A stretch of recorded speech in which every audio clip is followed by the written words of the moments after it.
opportunity to seize everything you ever wanted in one moment. Did you capture it, or just let it slip? Yo.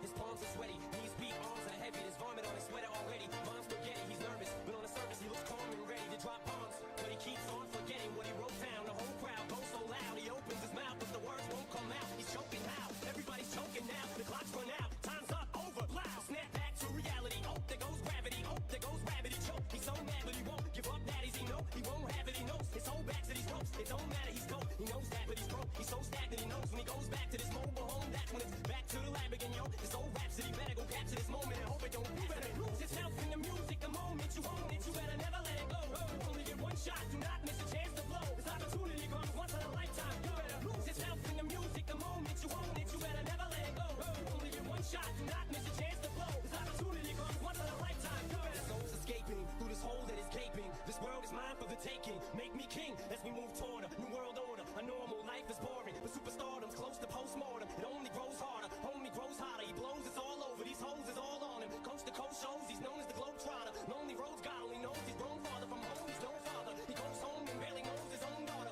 But hold your nose, cause here goes the cold water. These hoes don't want him no more. He's cold product. They moved on to the next move. Flows, he knows dope and sold nada. He sold the soap opera. It's told it unfolds. I suppose it's old partner, but the beat goes on. That don't. You better lose yourself in the music. The moment you own it, you better never let it go. You only get one shot, do not miss a chance to blow. This opportunity comes once in a lifetime. You better lose yourself in the music. The moment you own it, you better never let it go. You only get one shot, do not miss a chance to blow. This opportunity comes once in a lifetime. You better. No more games, I'ma change what you call rage. Tear this motherfucking roof off from two dogs' cage. I was playing in the beginning, the mood all changed. I've been chewed up and spit out and booed off stage, but I kept rhyming and stepped right in the next cipher. Best believe somebody's paying the Pied Piper. All the pain inside amplified by the fact that I can't get by with mine either. Look, if you had one shot or one opportunity to seize everything you ever wanted in one moment, did you capture it or just let it slip? You are listening to the HCN HLN Comms Network, bringing you the latest in news, entertainment, and music across the verse. Brought to you by HLN Group, a subsidiary of the Humanitarian Logistics Network. Learn more at hlngroup.org. He once landed a ship during a supernova just to attend a dinner party. He once negotiated a trade deal with the Banu using only hand gestures and a single raised eyebrow. He doesn't always drink beer, but when he does, he prefers Smoltz Lager. Not brewed for everyone, just for you. Smoltz Lager, for those who earn their breaks. Introducing Cruise Lux, the light, sweet, and slightly spicy nutrition drink crafted with the dynamic woman in mind. Elevate your nutrition with a formula that's as vibrant and versatile as you are. Cruise Lux combines the zest of life with a balanced nutritional profile designed for the female physiology. With fewer calories and an exotic blend of sweet and spicy, it's the perfect pick-me-up to ignite your senses and fuel your day.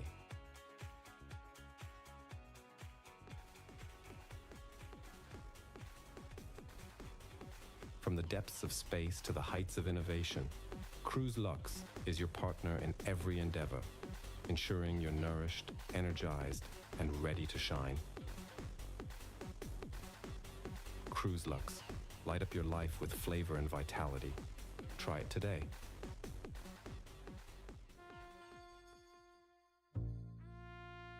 In the shadows of Cathcart, where legends are born and secrets are kept.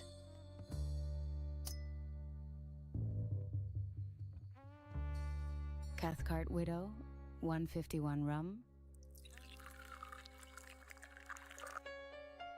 Bold, untamed, legendary.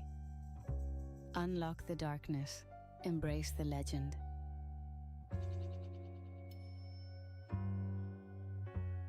Cathcart Widow, 151 rum.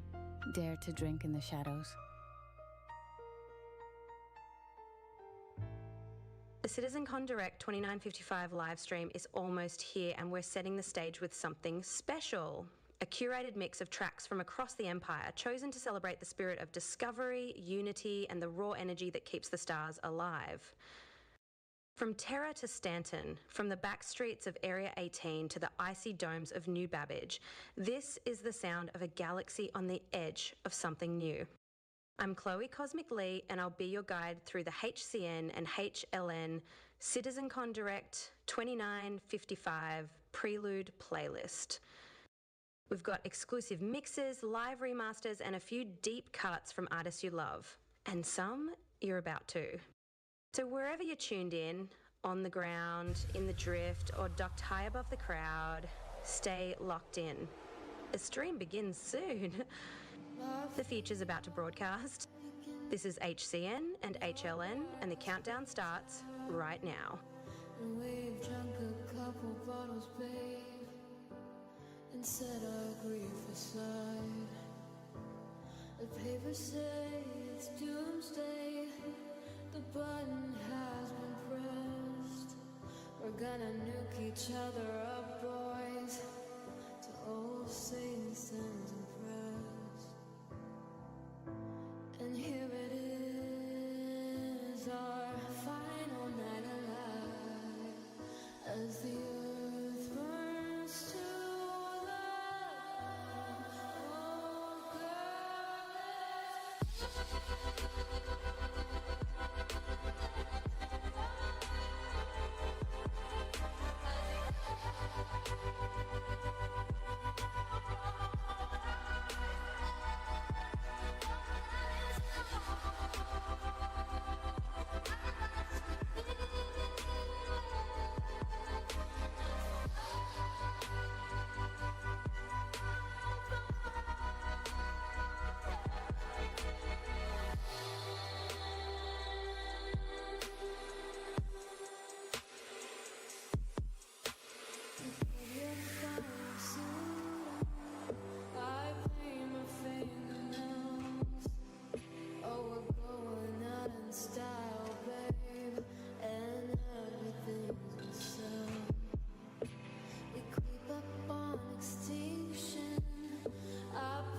I was cool, and when I finally got sober, felt 10 years older, but fuck it, it was something to do. I'm living out in LA, I drive a sports car just to prove I'm a real big baller, cause I made $1 million and I spend it on girls and shoes. But you don't wanna be high like me, never really knowing why like me. You don't ever wanna step off that roller coaster and be all alone. And you don't wanna ride the bus like this, never knowing who to trust like this. You don't wanna be stuck up on that stage singing, stuck up on that stage singing. Oh, I know a sad soul, darling. Oh, I know a sad soul, sad soul.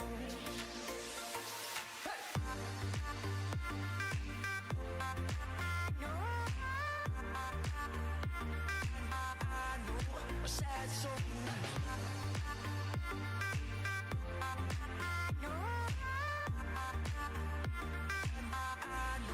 Sad soul.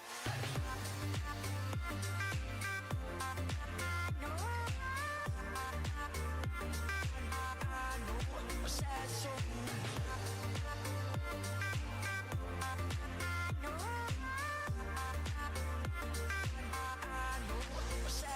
I'm just a singer who already blew his shot. I get along with old timers, cause my name's a reminder of a pop song people forgot. And I can't keep a girl, no, cause as soon as the sun comes up, I cut them all loose and work's my excuse. But the truth is I can't open up. And you don't wanna be high like me, never really knowing why like me. You don't ever wanna step off that roller coaster and be all alone. And you don't wanna ride the bus like this, never knowing who to trust like this. You don't wanna be stuck up on that stage singing, stuck up on that stage singing. Oh, I know a sad soul, darling. Oh, I know a sad souls, sad souls.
CitizenCon Direct 2955 live stream is almost here, and we're setting the stage with something special. A curated mix of tracks from across the Empire, chosen to celebrate the spirit of discovery, unity, and the raw energy that keeps the stars alive. From Terra to Stanton, from the back streets of Area 18 to the icy domes of New Babbage, this is the sound of a galaxy on the edge of something new. I'm Chloe Cosmic Lee, and I'll be your guide through the HCN and HLN CitizenCon Direct 2955 Prelude playlist. We've got exclusive mixes, live remasters, and a few deep cuts from artists you love, and some you're about to. So wherever you're tuned in, on the ground, in the drift, or docked high above the crowd, stay locked in. The stream begins soon. The future's about to broadcast. This is HCN and HLN, and the countdown starts right now.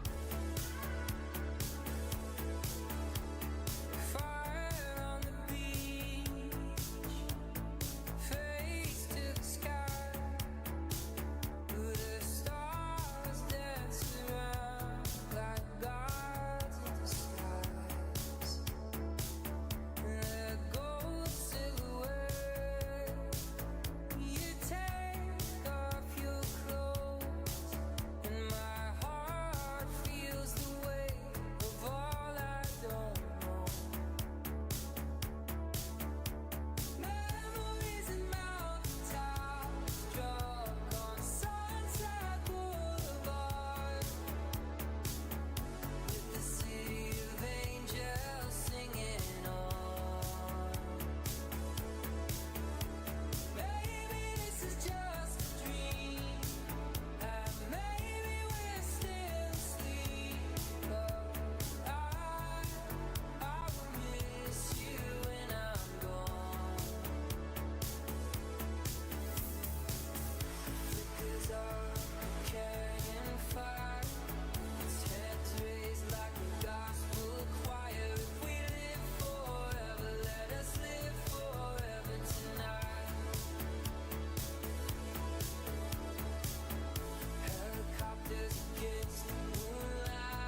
This is an audio test.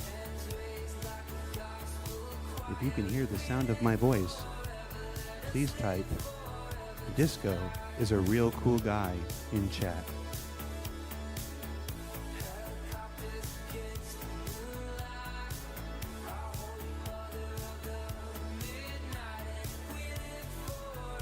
I see Twitch, but YouTube.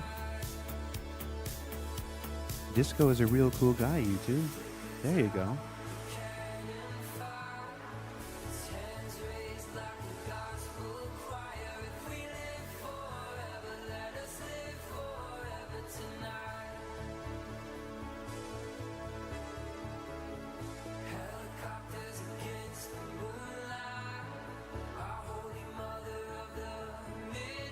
Kenzo says Disco is not a cool guy.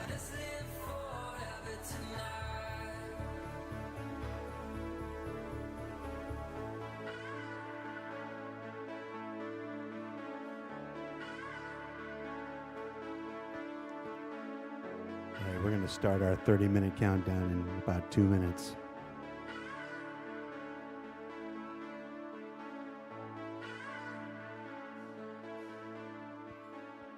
All right, next question, chat. How many fingers am I holding up?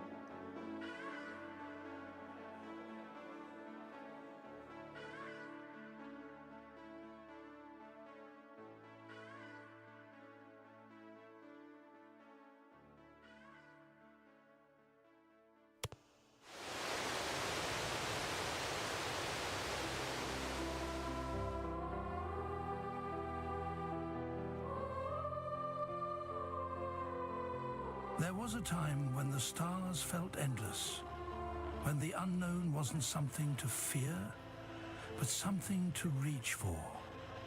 We built ships to cross the void, stations to light the dark, and a network to bring us together. Had a place to play. You said that you'd never be.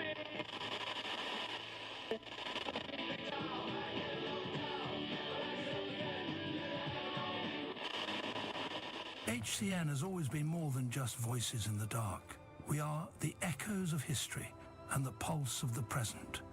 We are the ones who tell the stories, who seek the truth, who share the music, the knowledge, the victories.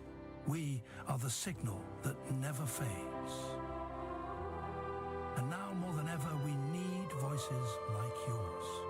Explorers, thinkers, truth seekers, logistic masters, pioneers and pilots. People who believe in something greater than themselves. Because alone, we are just a whisper in the dark. But together, we are the Humanitarian Logistics Network, HLN. Join us. Be a part of something that connects the stars. HLN. More than a signal, we are the story. Join us at hlngroup.org. Music's got a way of finding you when you need it, and I think this next one's arriving right on time.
up in my hat, the usual morning routine. Check my Moby glass, the day was feeling serene. Grabbed a quick stim pack, thought I'd hit the tray lane. Headed out the door in the ecology rain.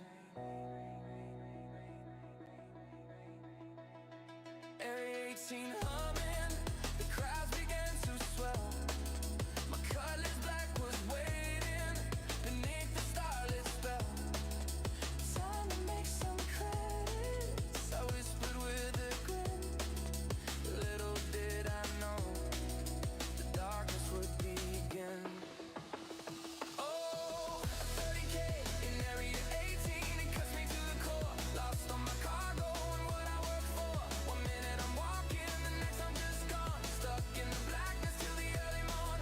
Another connection reset, another server drop. My heart just sinks, the momentum it stops. 30K in Area 18, a tear starts to sting. Just wanna play my spaceship game and hear the engine sing.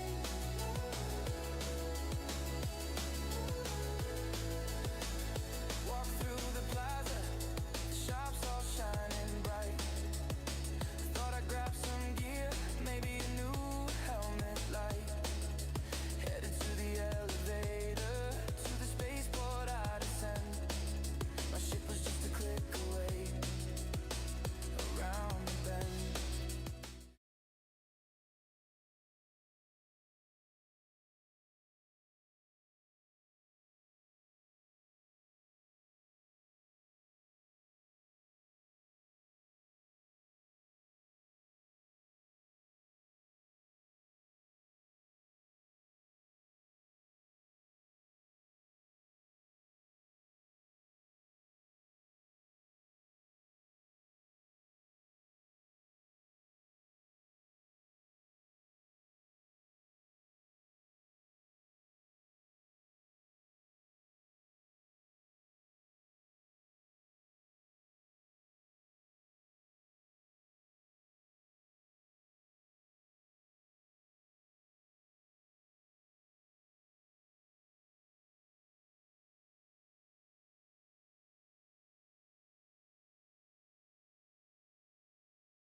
Is it a rogue server crossing the cosmic line?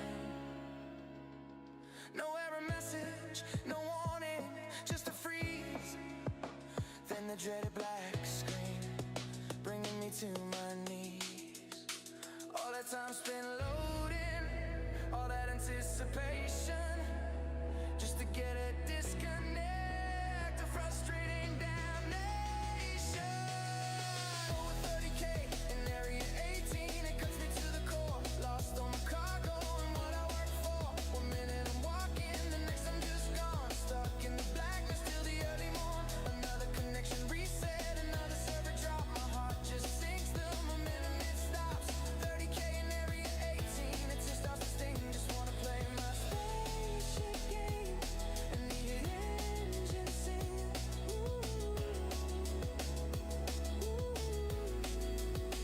Gotta restart the launcher, log into the queue. You're in the Stanton system, what's a pilot to do? Back in my head, a familiar empty room. Guess I'll try again tomorrow, escaping this gloom. Another 30K, another day in the verse.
You are listening to the HCN HLN Comms Network, bringing you the latest in news, entertainment, and music across the verse.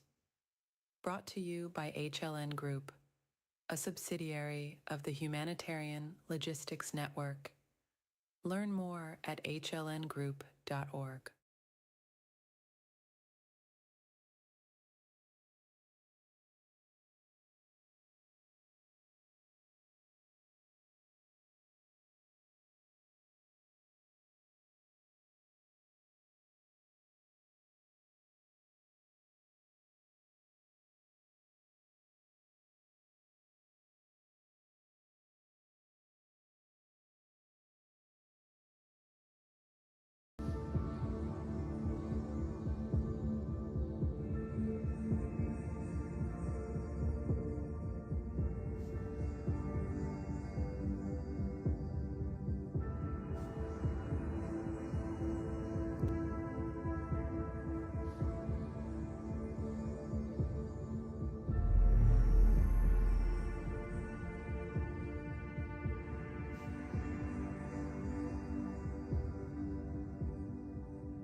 Hi there, I'm Scooter Lee Scooter from the beautiful Brio's Breaker Yard on Daver. Now, some people think Brio's is still a rough and tumble kind of place. Well, that just ain't true, Bo. Brio's is a safe environment with fun for the whole family. And we don't just sell gently used spaceships. We also do ship repairs, ship detailing, ship paints, and even weapon swaps. So when you need your next ship upgrade, you come on down and you tell Scooter sent you. Y'all have a good evening.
already gone.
10 seconds.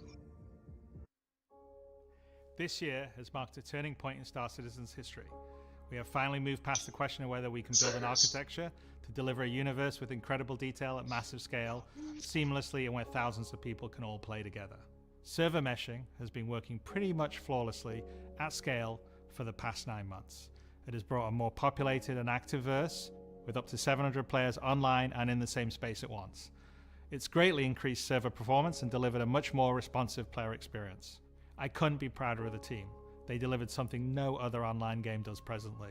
There may be other games out there that claim large player counts, or even the ability to mesh, but none do it at our detail, scale, and seamlessness. Of course, there will be continued improvements to server meshing and to Star Engine, but having moved past this last big technological hurdle has allowed us to finally focus on quality of life and stability improvements, something that has long been overdue. We're about to deliver our 9th patch in 10 months, with content that has brought Star Citizen storytelling into new and exciting directions. We pushed more than 24 features and more than 2,000 bug fixes. And while there is still a long way to go, the game has gotten more stable, performant, and fun as a result. We see this in player metrics. More of you play every day. The daily average users is up 45% from last year, and your play time is up 15%. So more people venture out into the verse and stay there longer than ever before. And through all that, we've told the dual stories of the Frontier Fighters Assault on Pyro and the moral compromises being made to combat the regen crisis.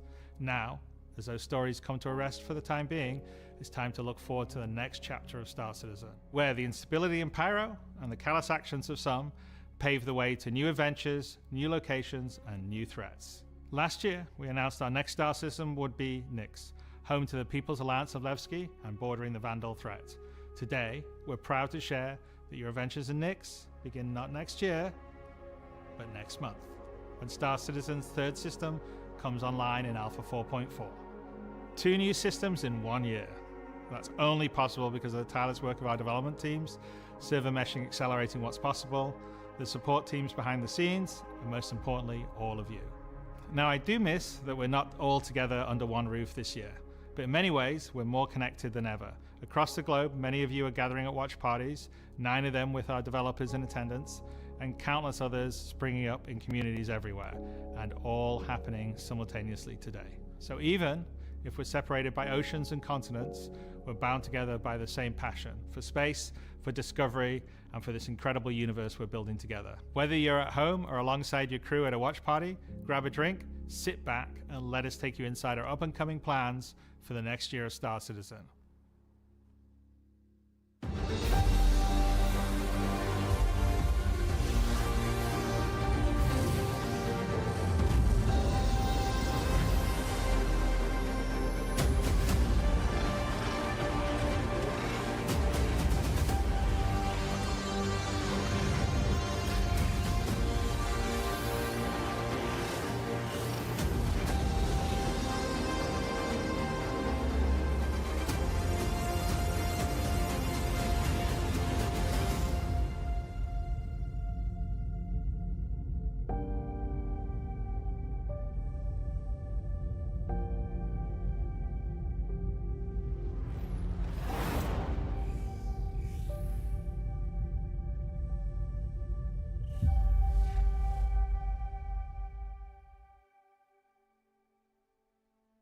With the foundational technology now in place, the content development of the game is no longer restricted, allowing us to forge ahead with building out our first 5 star systems.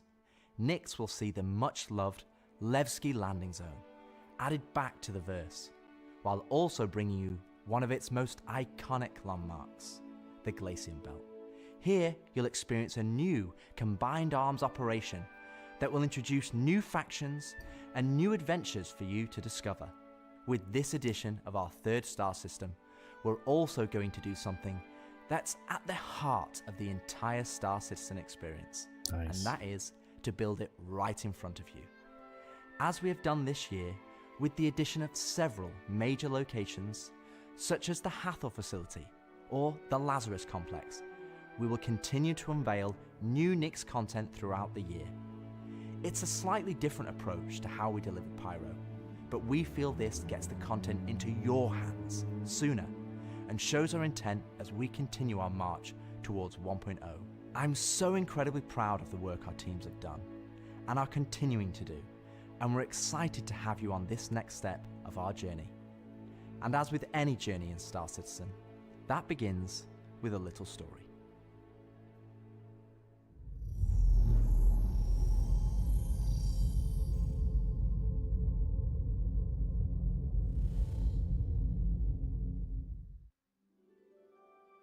In 2025, we introduced 2 major storylines spanning multiple patches, creating a living backbone for adventure across the universe. The first was Pyro Must Burn. It connected Stanton to Pyro and introduced the Frontier Fighters, who are relentless, brutal, and determined to wipe out any threats that cross them. And with this month's release, you'll now take part in the conclusion to that storyline. The second was Science Run Amok, with the regen crisis throwing the Empire into chaos, and you all jumping in to help the various corporations respond. Through that journey, we pulled back the curtain on ASD and its shady practices, uncovering long-forgotten Onyx facilities, and met new characters like Dr. Logan Yorit and Detective Arkham Meller of the Hokro Agency. And just like the Pyro Must Burn storyline carried us into a new system, Science Run Amok is now setting the stage for Nyx, the next step in the larger story we're telling on the road to 1.0. As this new chapter of Star Citizen begins, let's hear from just a few of the team members working to bring this next era of our universe to life.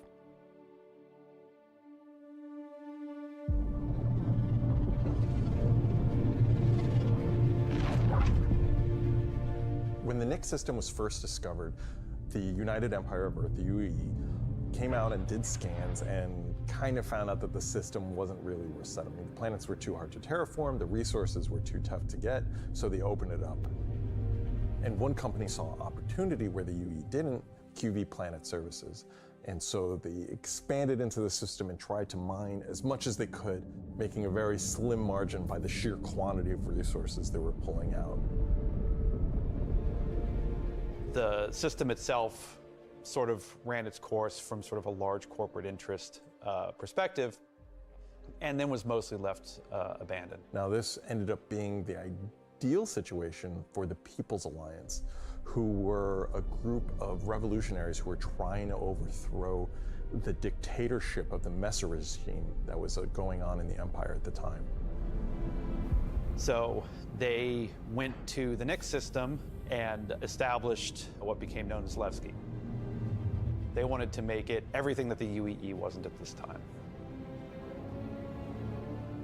They set up what they saw as their ideal society, where everyone's voices would be heard, where everyone would be equal. But they've fallen onto hard times. So Nix today is kind of at an interesting point in its history. Now that the UEE has kind of transformed itself into a democratic society, communism. What are the People's Alliance rebelling against? And they still see the Empire as being inherently unfair. They see their role as still trying to create a free and fair society. But on the other hand, they have more problems than ever, and there's new threats lurking around every corner. And they have to ask, are they prepared to handle that? Or do they need to turn to the UEE for help?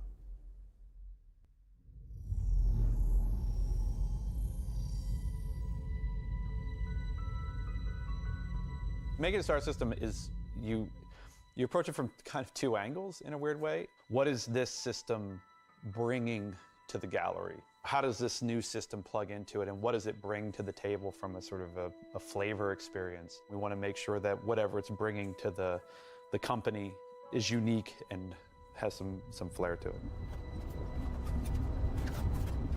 So the Nix system is a remote system where people want to go and live free outside of the pressure and influence of the UEE. It's a remote and rugged system with a lot of hostility coming from the ever-present threat of Vandal. It's kind of like a frontier-esque thing. It's not lawless like Pyro, it's just kind of out there. Pyro's more like a Mad Max wasteland, and Nix is more like Silverado or like Deadwood, right? It's kind of like a smaller scope. The emptiness and the loneliness is the defining factor. You're still going to find gangs, you're still going to find hostile presences, but it's where people go if they want to live off the grid. The People's Alliance is the main peacekeeping force in Nix. They were unhappy with the direction that the Empire was going under the Messers. They got out. They said, we're just going to start from scratch, build our own society, but build it the way that we think it needs to be built. They're not perfect. They're just people, but they're doing their best. They want to help keep Nix safe and make it prosper. They are trying to do the best that they can, but are faced with the realities of dealing with people, which is tricky. The Pyro star is quite a warm star. Stanton star is quite neutral.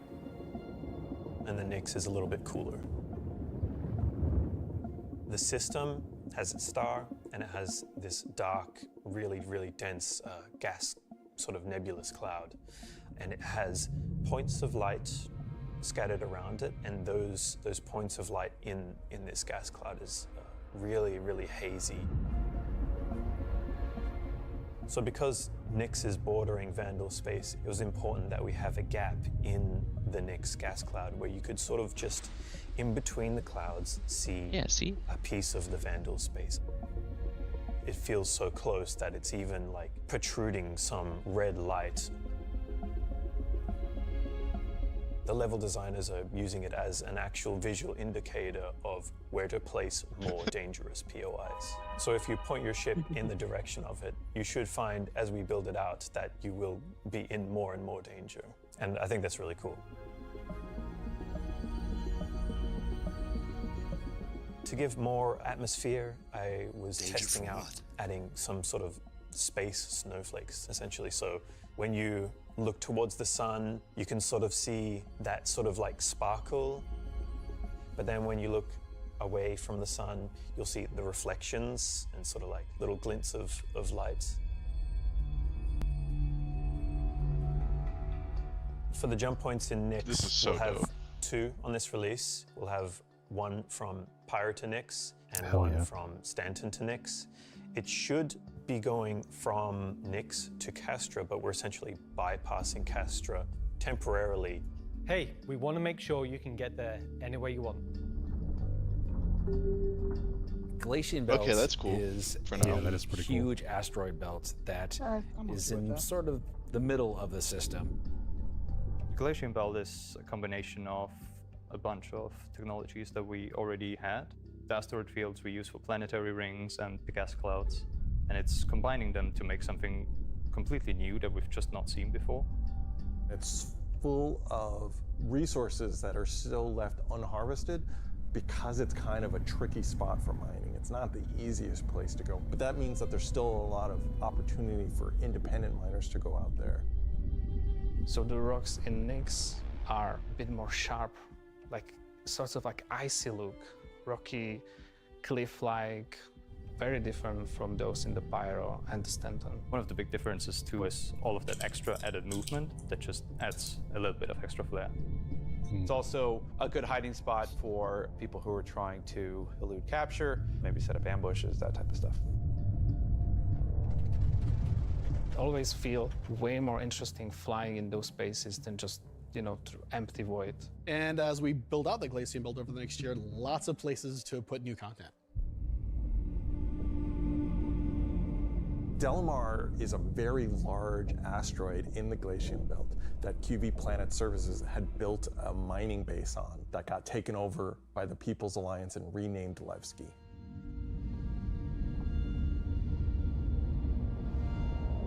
Levski is our first and biggest social outpost for Nyx. It's kind of like the place where you stop before you do your panning. So it's kind of a San Francisco before you go out to the gold rush. It's going to be the central hub for trade and hauling and all of the commerce within Nyx and also from Nyx to other systems. But it does have a CD underlayer to it.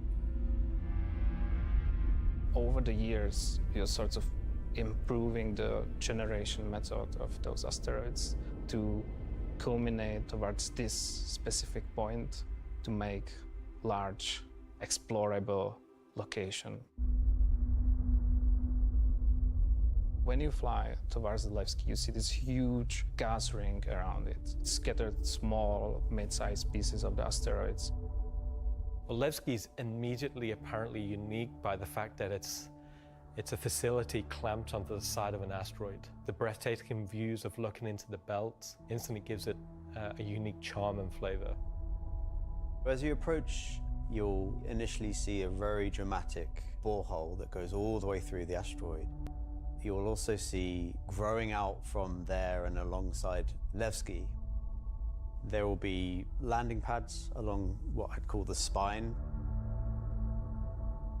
Lots of industrial pipes and transport systems to bring out the refined mining materials when it was a mining station.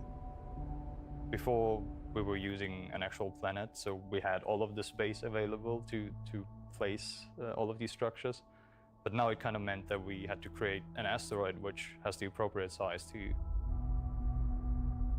If we took the whole shot of the asteroid, you will see that there is an area to fly underneath. We plan on bringing in hull C gameplay, so this is exterior cargo elevators, so as a team you will be able to load and unload cargo. There's a lot more movement on the exterior, such as the cargo trains going around tracks. It's now going to be fully EVA-able. There will be walkways around the main landing zone to walk on using gravity plates, but you can drift off and kind of go wherever you want. They can explore fully the whole place, which is great.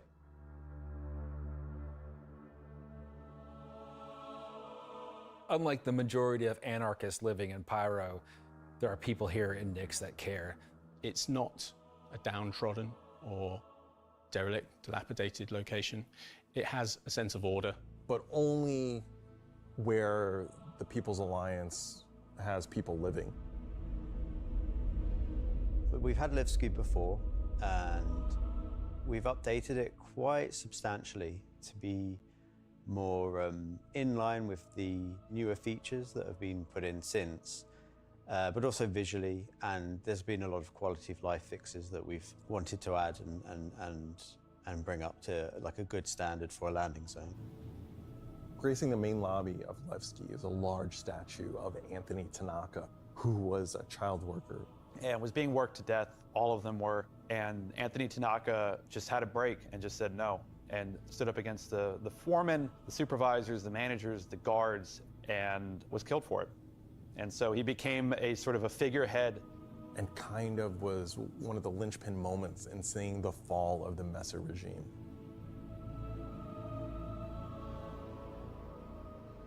So if you take the elevator up to the top deck, you'll see the top view and the cargo area as well. So you can go through the cargo shop.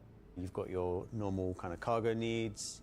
You'll have ability to trade and buy your tractor beam and other gear that you need. So if you were to die in the Nix system, then one of the places you might come out from is the hospital in Levski, which is called the Mercy Hospital.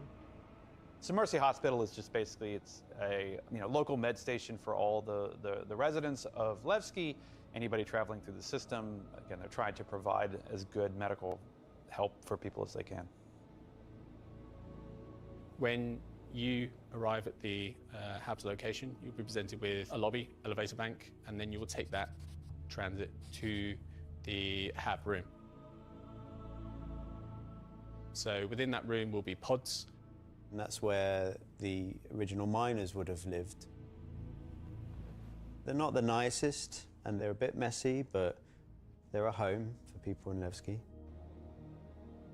If you head down to the lower view deck, you'll go through into the Grand Barter, which is your main social and commercial area of Levski. This is where you will see market sellers selling their wares. There will be stalls, there will be kind of more embedded shops.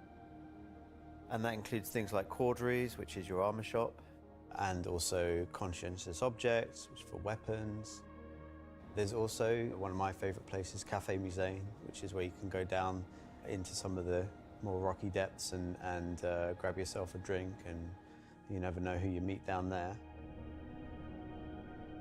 If you explore a bit more around the Grand Barter, there's other routes around and little side passages. There's another shop that's away from that area called Teachers. Teach's Ship Shop is basically where you would go if you were looking to pick up a used ship, buy some ship parts, fix up your old ship, find some new stuff, sell some scrap. We've closed up Dumpers Depot for Levski, and everything that used to be sold there will now be sold at Teachers. Another new area, as well as the cargo shop that we've added, is the refinery deck for Levski. That's where you can take your processed goods, not just from Levski, but from the rest of the Nix system, and refine and sell those goods there. As a lot of the content in the next coming releases for Nix is going to be mining related. So it's super important that Levski is a really nice hub for mining type of gameplay. So we're really happy to bring Levski back into the game. It's been gone for quite a few years now. I think it really provided a unique environment of it's run down, but the people who live there love it and are working their hardest to make it a great place to live. This is a location that has a lot of nostalgia for you guys, and we don't want this just to be a re-release. We do want you to go, wow. It's not going to be as complete as Pyro was when it first came out, but it's going to be our first iteration, and you're going to be able to see it grow as we work on it. Like with everything, we're always learning and improving and finding new ways. I mean, is there anything more Star Citizen than just building the system while the players watch us build it around them? It's going to add a nice dynamic to Stanton and be a much more calming of, style system than Pyro. The people that would have played it before are going to love to see this come back, And the people that haven't seen it before, it's going to be a great new location. This is the first time that I'm going to be able to touch stuff and kind of bring my own content to the game, and that's really exciting to me. Levski coming back into the game is a huge milestone personally for me. So I worked on the original quite some time ago, so seeing it come back and updated and improved and better is fantastic.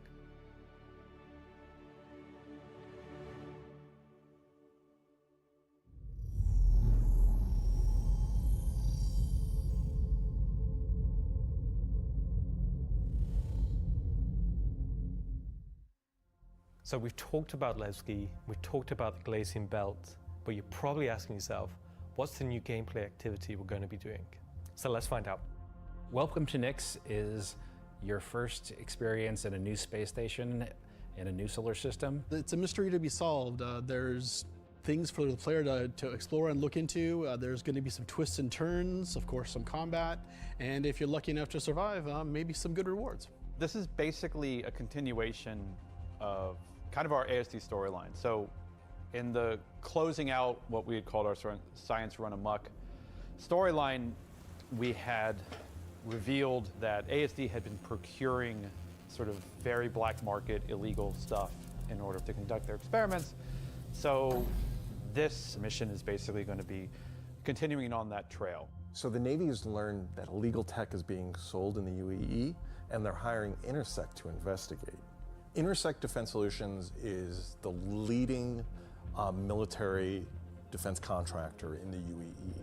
So the Navy contracts with them a lot for doing various kind of military operations that they don't want to handle themselves. We didn't want players to be working directly for the Navy. The Navy just doesn't call up random citizens and ask like, hey, if you're free, can you fly a helicopter? I guess as a player, when you can think about like, oh, where am I going to be doing missions that are capital ship battles or large fleet scale stuff or military operations, that's all going to come from Intersect Defense Solutions.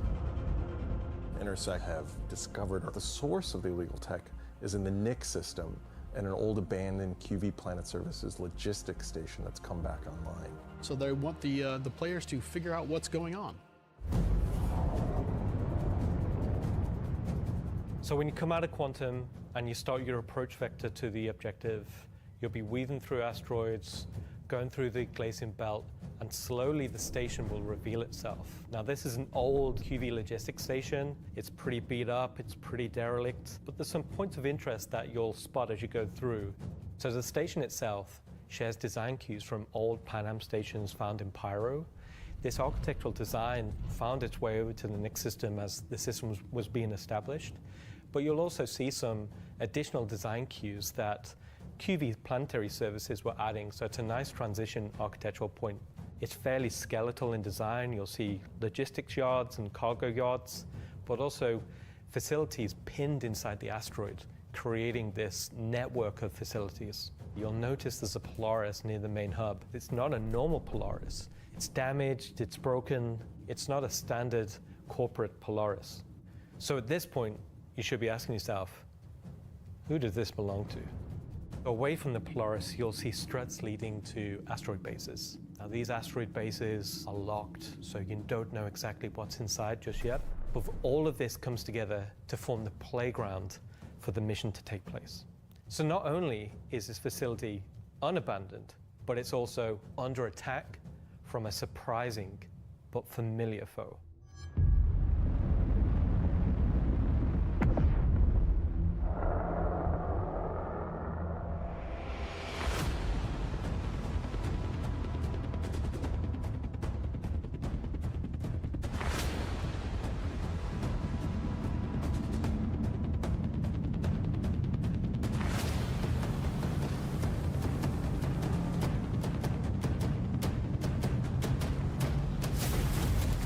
First time in the PU, the Vandal.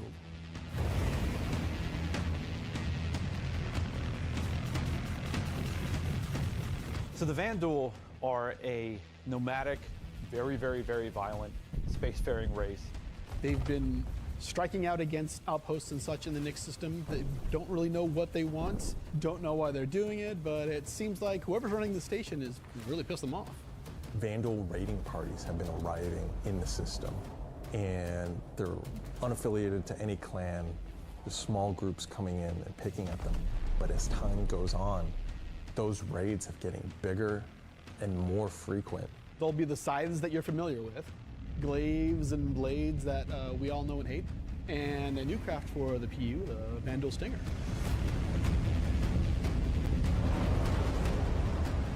You will be contacted by some civilians on arrival asking you for help. So at this point, you have a choice. You can either bug out, mission over, or join the fight. This will be the first time since the PU launch that you'll be able to fight against Vandal aggressor ships. This fight will be intense. The player should be able to deal with them, but they will have to be prepared and they'll have to come back in to fight off this initial wave, and that won't be the end of it. After you fight off the Vandal ships, the mysterious inhabitants of the station invite you to come on board. Which Intersect sort of will encourage you to do because it'll help further their investigation against what's happening here, why these QV stations have come back online. You dock your ship, you board the station, and it turns out the inhabitants here have a real surprise for you. The player will be immediately ambushed. These guys are not your friends. Of course, it's not going to be easy because the people that are inhabiting the station are going to fight you every step of the way. The fight will be challenging, but this definitely will be the warm-up phase of this mission. This will be the players getting a sense of what exactly is going on there, who these new people are. They'll be in unfamiliar armor. They'll be wielding unfamiliar weapons. And we want you to get a sense that you are in a new place, in a new territory, fighting a new faction. So after you survive this initial ambush, you get back in touch with Intersect, and obviously the question is, who are these people? Why are they attacking? Why are the Vandal attacking them?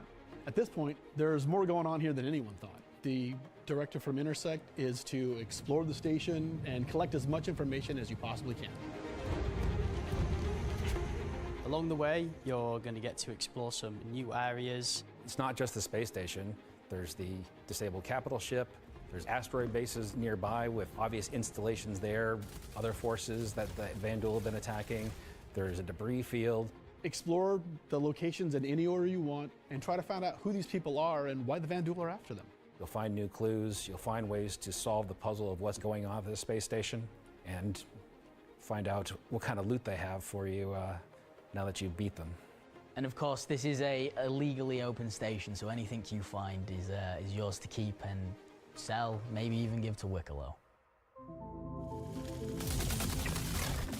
This isn't just a one-time event, this is a permanent sort of mission that we're going to be adding to the game. You can go back and repeat this mission and find ways to do it even better, even faster. There'll be a different story and different flavor. Obviously, we can't have the same thing happen every time. There'll be other missions that Intersect will offer to you based on the evidence that you found. Now you know the real story, and you can start digging and giving more information to Intersect along the way.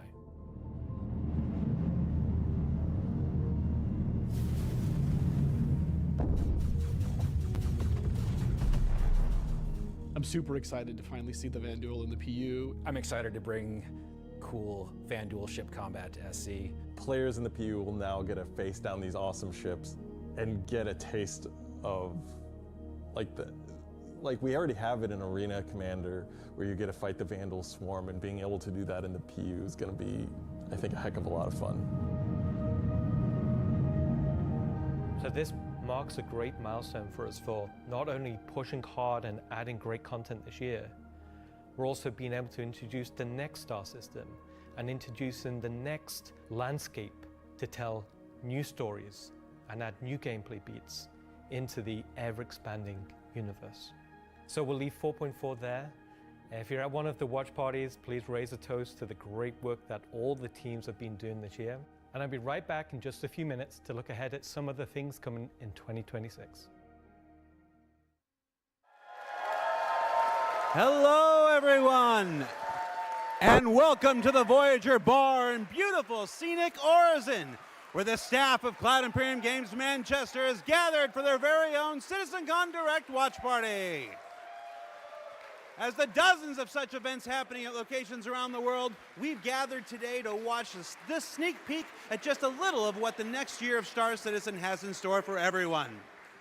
Oh, that was really good, everybody. I'm Jared Huckabee, your host for the festivities and for the show today, and let me tell you, it's not a joke, it's not a gag.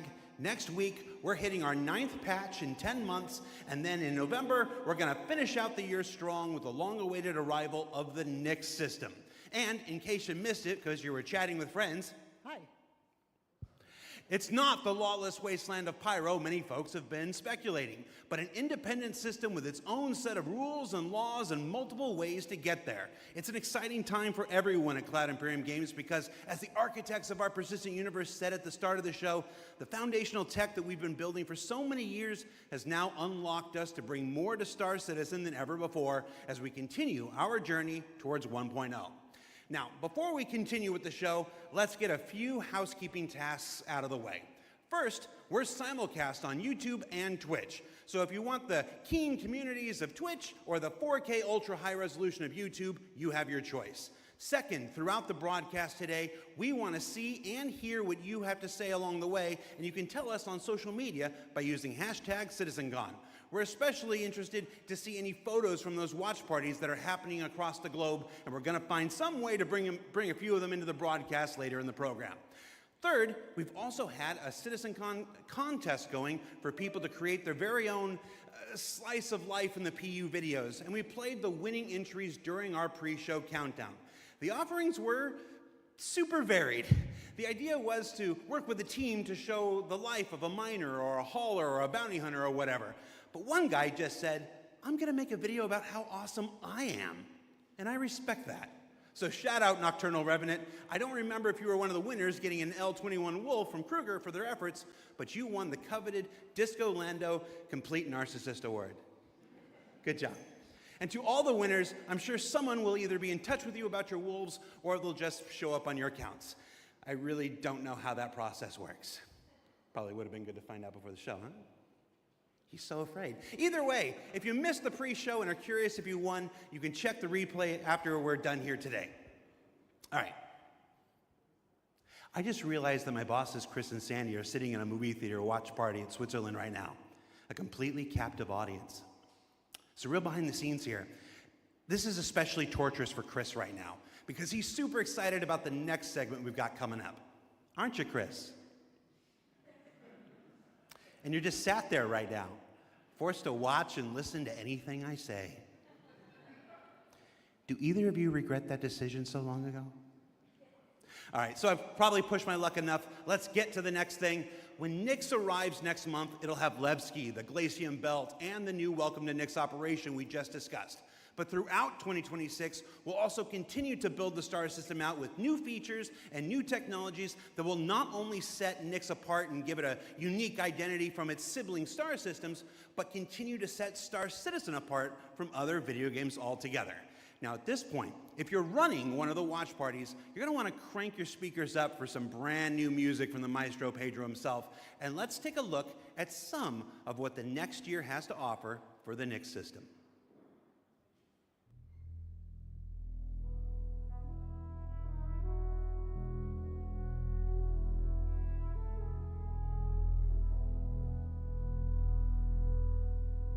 At Cloud Imperium Games, we believe art inspires the best technology, and through the development of that technology, it pushes us to create even better art. When Genesis comes to the persistent universe starting next year, it will change how you experience every world, and not just in the building of the new planets for the Nix system. We will also go back through Stanton and Pyro and reimagine them through the lens of our technology.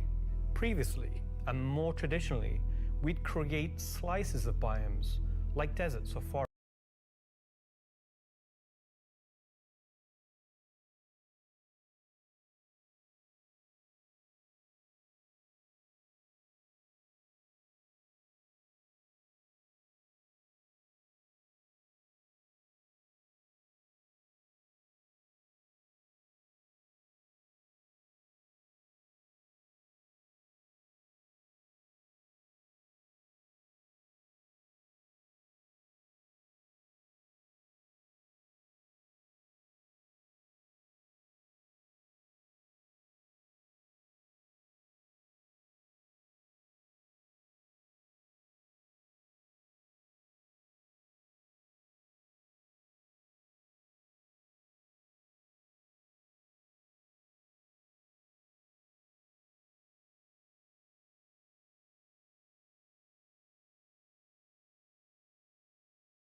display systems.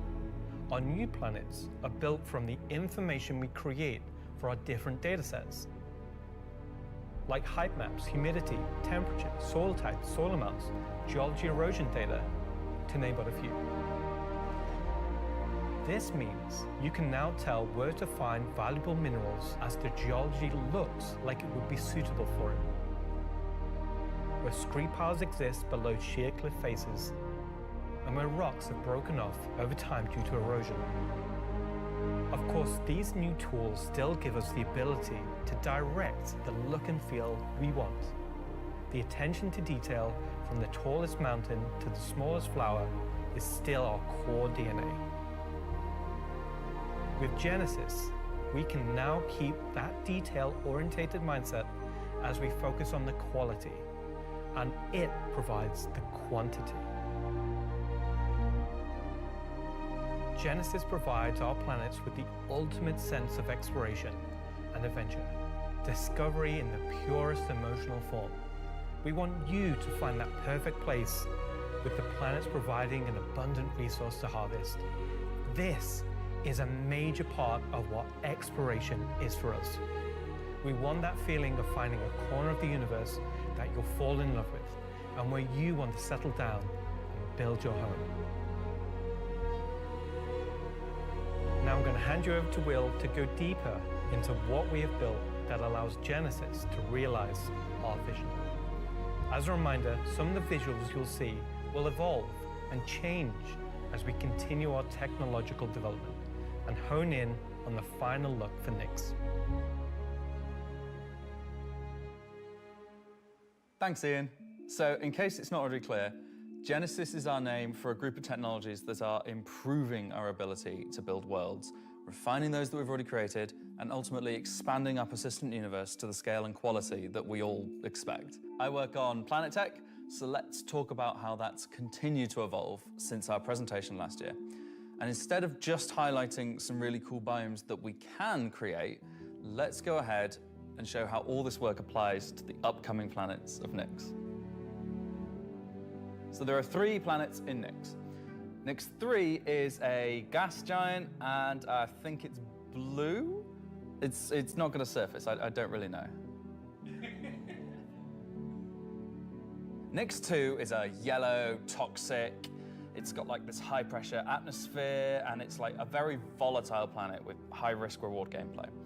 It's going to have some really interesting biomes for you to discover, but for now, just know it's going to be dangerous, because today we're going to focus on what we consider to be the hero planet of this system.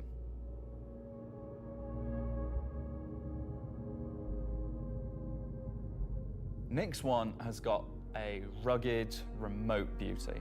It's got a diverse set of biomes, from weathered rocky mountain ranges to vast sweeping forests and grasslands, and from damp, expansive wetlands to claustrophobic, festering swamps. These core biome concepts give us a fantastic platform to hone our technology, in some cases because the current tech couldn't do them at all, or because we want to completely step up our game for them. So, let's approach this planet in much the same way that you, the player, will, from orbit. The orbit appearance of the planets going forward is far more tied to what is present on the surface. Previously, we had different data that drove the orbital and ground coloring. That's because the orbit was designed to look like vegetation that we'd place on the surface, and the ground coloring was trying to be a mix of soil, rock, and the organic compound coloring that forms the kind of colors there. Now we author much more of the data in a unified way. When you look at Earth, you see blues and greens for ocean and vegetation, and brown or yellowy tones for sand and soil. We wanted to keep it as simple as that. The same set of textures and data that define the color of the soil, sand, and rock on the ground are used to create the orbital look. We then assess the presence of vegetation and competition between different species on each part of the planet, and use that to blend in tones of green, including variations due to species health and the current season. This creates a far more complete image and allows you to identify features, geologies, and potential points of interest all the way from space. Let's go down to the surface and start with something closer to what you're used to, but in a whole new light.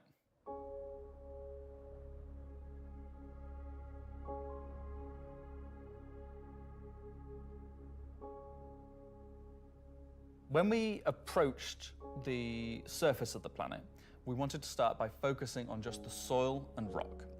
One of the things that was missing from our terrain previously was simply feature complexity. Looking at our contemporaries, we lacked detail at the ground scale. To combat this, we've added a new layer of data. That layer is called the medium tiles.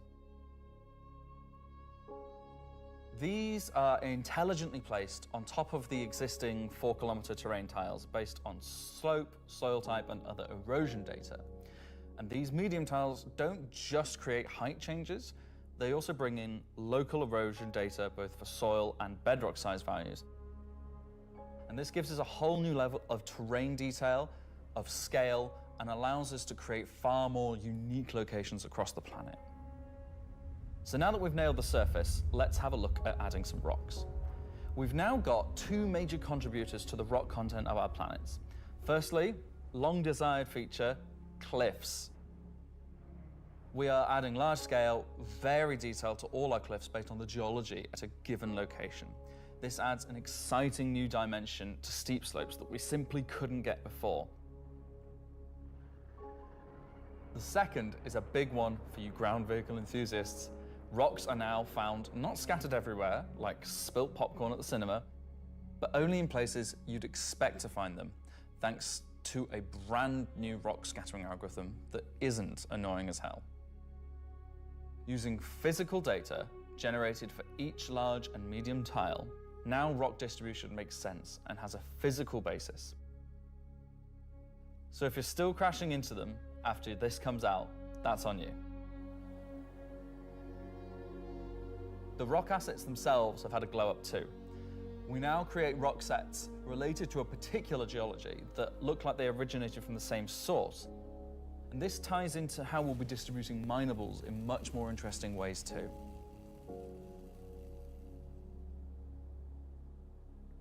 So now that our base terrain and rock scattering looks good, let's add some vegetations and explore some additional biomes.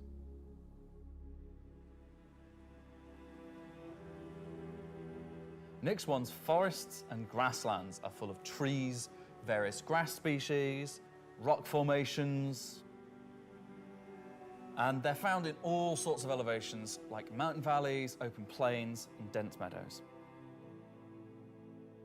And when we start to add a bit of fresh water, they begin transitioning into more wetland-type biomes. And while forests are super cool, let's focus on the grasslands and wetlands today. So, how are we making these look so great? Obviously, we've had grass before, but never meadows of it, because until now, we haven't been able to spawn grass in large enough quantities or effectively represented at distance. So we're stepping up our game in terms of spawning, shaping, and shading grass. With Genesis, we now leverage GPU spawning to create vast quantities of assets across all biomes, whether it be dense meadows or more complex collections of ground cover like you can see in these wetlands. We are also able to fit our grass tiles to the ground by conforming them to the unique terrain underneath. Now we can finally cover complex terrain shapes with grass and ground cover assets, and as a result they are now gravity aligned, meaning each blade is oriented as you'd expect and not sticking out like before.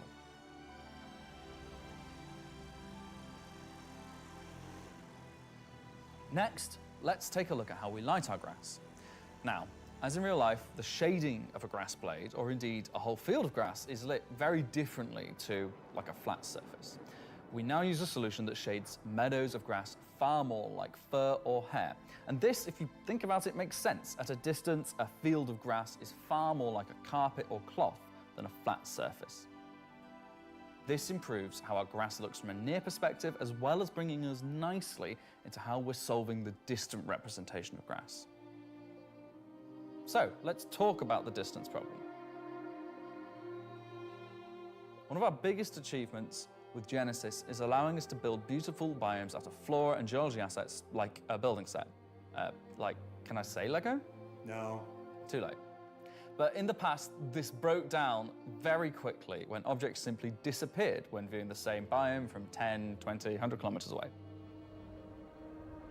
Because we don't hide planetary transitions and allow you to view complex regions from very large distances, there are almost infinite perspectives from which you can see a location in Star Citizen. So, how can we afford to evaluate complex spawning logic at runtime for the entire swathes of the planet? Enter the virtual terrain. Virtual terrain, or VT for short, is how we now cache and represent our terrain at varying scales. This has been the enabler for all of the lovely advances in terrain complexity and asset spawning we've shown so far. And it's also how we now evaluate and represent vegetation from a distance. When creating the VT for each part of the terrain, we assess if vegetation has covered the ground, and if so, what shading should be applied. For all of our biomes, we're now able to use the same shading model for the distant representation as the close-up asset, whether that's our lovely rolling hills, some more dramatic rockscapes, those muggy wetlands, or even our festering swamps. So yeah, we didn't forget about the swamps, and they're coming to Nyx 1 as well. Built using the lessons learned and all the technologies we've developed, these swamps now spring into existence from the planetary data. This biome combines all of the elements from the other biomes we've shown you today, from water interaction, denser spawning, unique ground coverage, and I think it creates something really unique.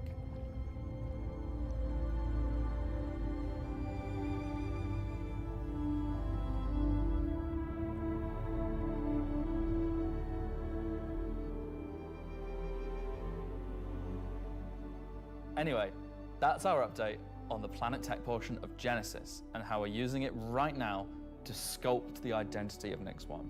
And I hope you're as excited as we are to explore this and everything we haven't shared yet next year. As you can see, Genesis is now inspiring everyone here to create planets of the quality and believability we've always strived for. A meeting of technology and art that I truly believe will set our worlds apart from anything we've done before. And with that said, let's move on to a little travel between systems, literally.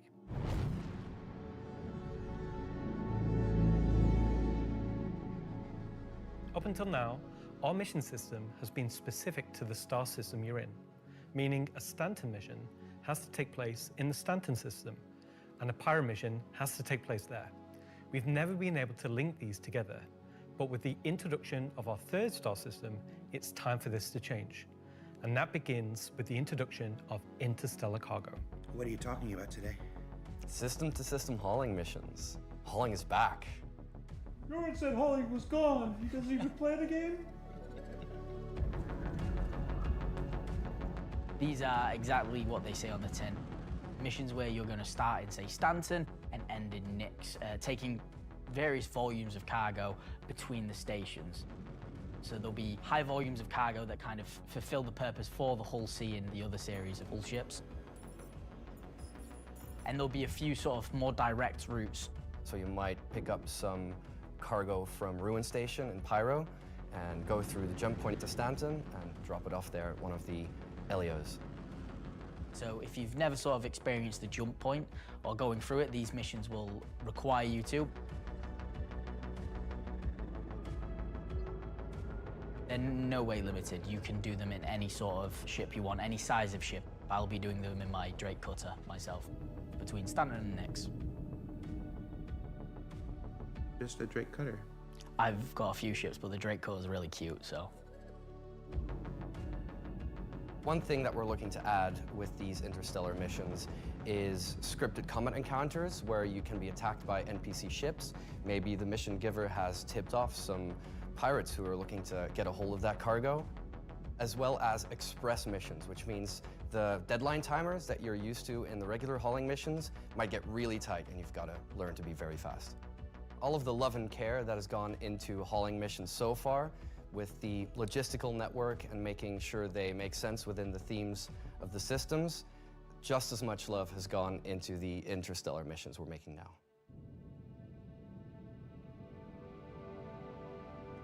At the start of the show, we said we was going to build out the Nix system right in front of you after 4.4 launches next month, and why we want to keep as much of what we're doing behind closed doors so you can discover it for yourself, in-game and on your own.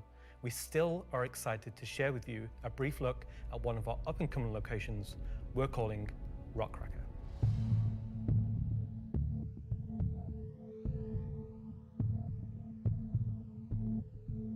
Okay, so Rockcracker, Jared, is our internal name. Rockcracker is where you have to crack a rock. It's a big rock. You want more? So way out into the Keegar Belt, you'll find these old QV breaker stations.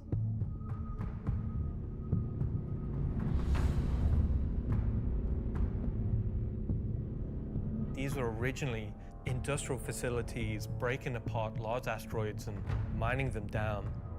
But since they've been mothballed and been left abandoned. So you're going to have to find your way inside and thinking about how do we bring this facility back to life. It's not just about flipping a switch. As you bring these stations back to life, you'll be lighting the beacon and calling attention to these long forgotten places. One of the main features is the laser head, which will require certain things to get working. It's up to you and your friends to find how to get in.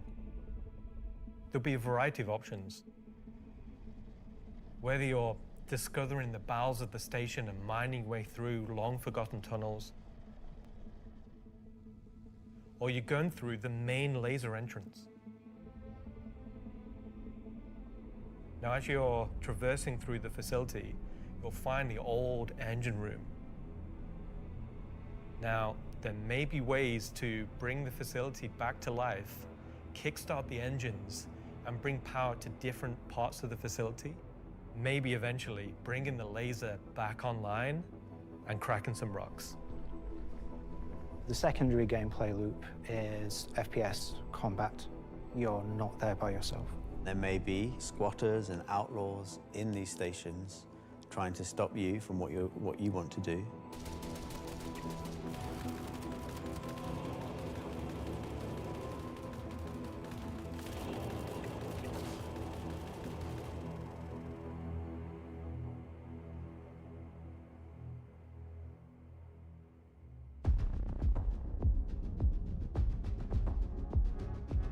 So you've found these old facilities, you've brought them back to life.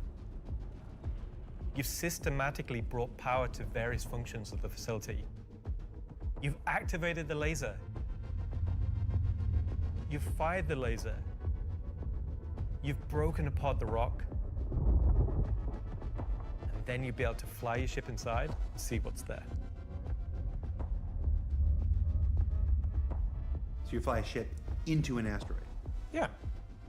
You just get into your ship and fly in and start searching around and trying to find the pieces that you want to mine.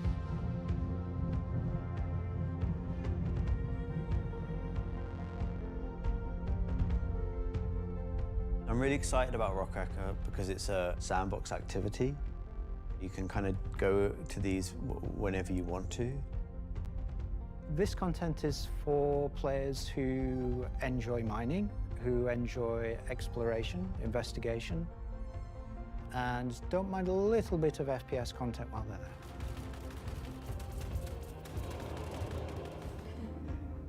there. It will be a very new experience compared to any other asteroids, because this one, kind of like Alan and mine, will crack open and show its secret. And one presumes you can make a decent amount of scratch on an asteroid that's big enough you fly your spaceship into it.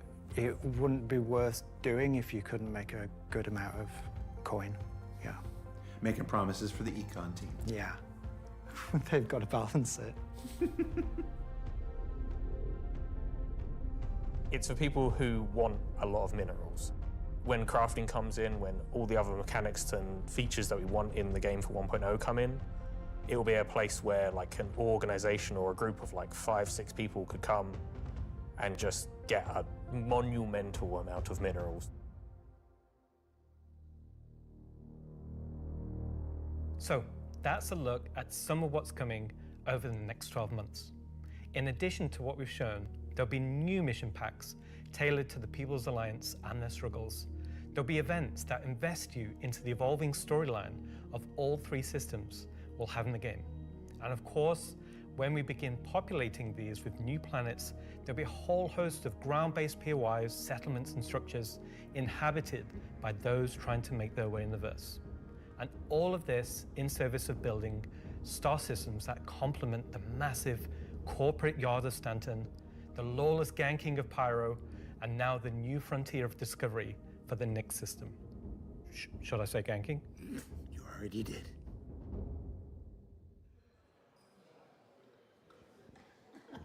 Good job, everyone. So yeah, a whole lot to take in there. Interstellar hauling is the beginning of a massive expansion to the mission system that'll let us connect these 3-star systems like never before. What else we got? Rockcracker. Rockcracker is just one of the next operations that'll be coming to the Nyx system in the first half of next year, where you're gonna fly into an asteroid and do that thing that miners love more than anything else. Complain about PvPers getting in their way. No, I'm being told it's mining. It's mining. And of course, one of the most anticipated features coming to Star Citizen, Genesis, and what that means for the planets of Star Citizen, including the ones already in there. So let's talk to Will Hain and find out more. And I'm just remembering that Will Hain is in France at the watch party. Okay, France. Ask Slarty Bartfast over there how they're going to use Genesis to update the planets and moons of Stanton and get back to me, all right? And see if we can get some fjords. What else we got? The CitizenCon Digital Goodies Pack. That's a hard thing to say. That went up for sale a couple weeks ago and has a whole bunch of mysterious items in it, and that's where I can tell you now that almost all of them are tied to the Nyx system in one way or another. So let's find out what's actually in there. There's a gunship flight suit and helmet, 2 armor sets from that mysterious faction causing a ruckus with the Van Duel, and an Intersect BDU sweater and outfit, a couple of crazy weapons that I'm certain we're going to learn about in just a few minutes, some slick Levski swag, and finally, to celebrate the long-awaited addition of the Van Duel to Star Citizen, a cool Van Duel knife and adorable plushie, which I swear to love and squeeze and cherish forever. So yeah, it's a pretty solid haul for this year's Digital Goodies Pack, which you can still pick up right now on the RSI store. So now, let's go ahead and transition into our next segment. Much of what you see in the show today has been the culmination of a lot of people's work in... What's up? All right, I had a dream about like this once. Yeah. Okay, so against everyone's better judgment, the thing has finally happened. Can I help you? How do you think the show's going? Good. We're getting the Nyx star system and the Van Duel are coming. Kind of been a lot of Nyx, right? Well, yeah, but it's a major milestone and it deserves a major showcase celebrating everybody's hard work. And you got more, right? Well, yeah, there's spaceships coming up. Cool. Wow, it's like they only scanned the original community portion of me. If pictures steal your soul, imagine what face scanning in PCAP does. Well, this has been super cringe. So I'm gonna head out. Bye. Oh, regular CitizenCon is still better. You should have done that. Of course. Thank you. Part of me that isn't a soulless marketing puppet. All right. No. Let's just go to some spaceships, shall we? Hi, my name's John Crew. I'm the Vehicle Director here at CIG, and welcome to Talking Ship, where we're going to talk about 3 new ships coming to the persistent universe.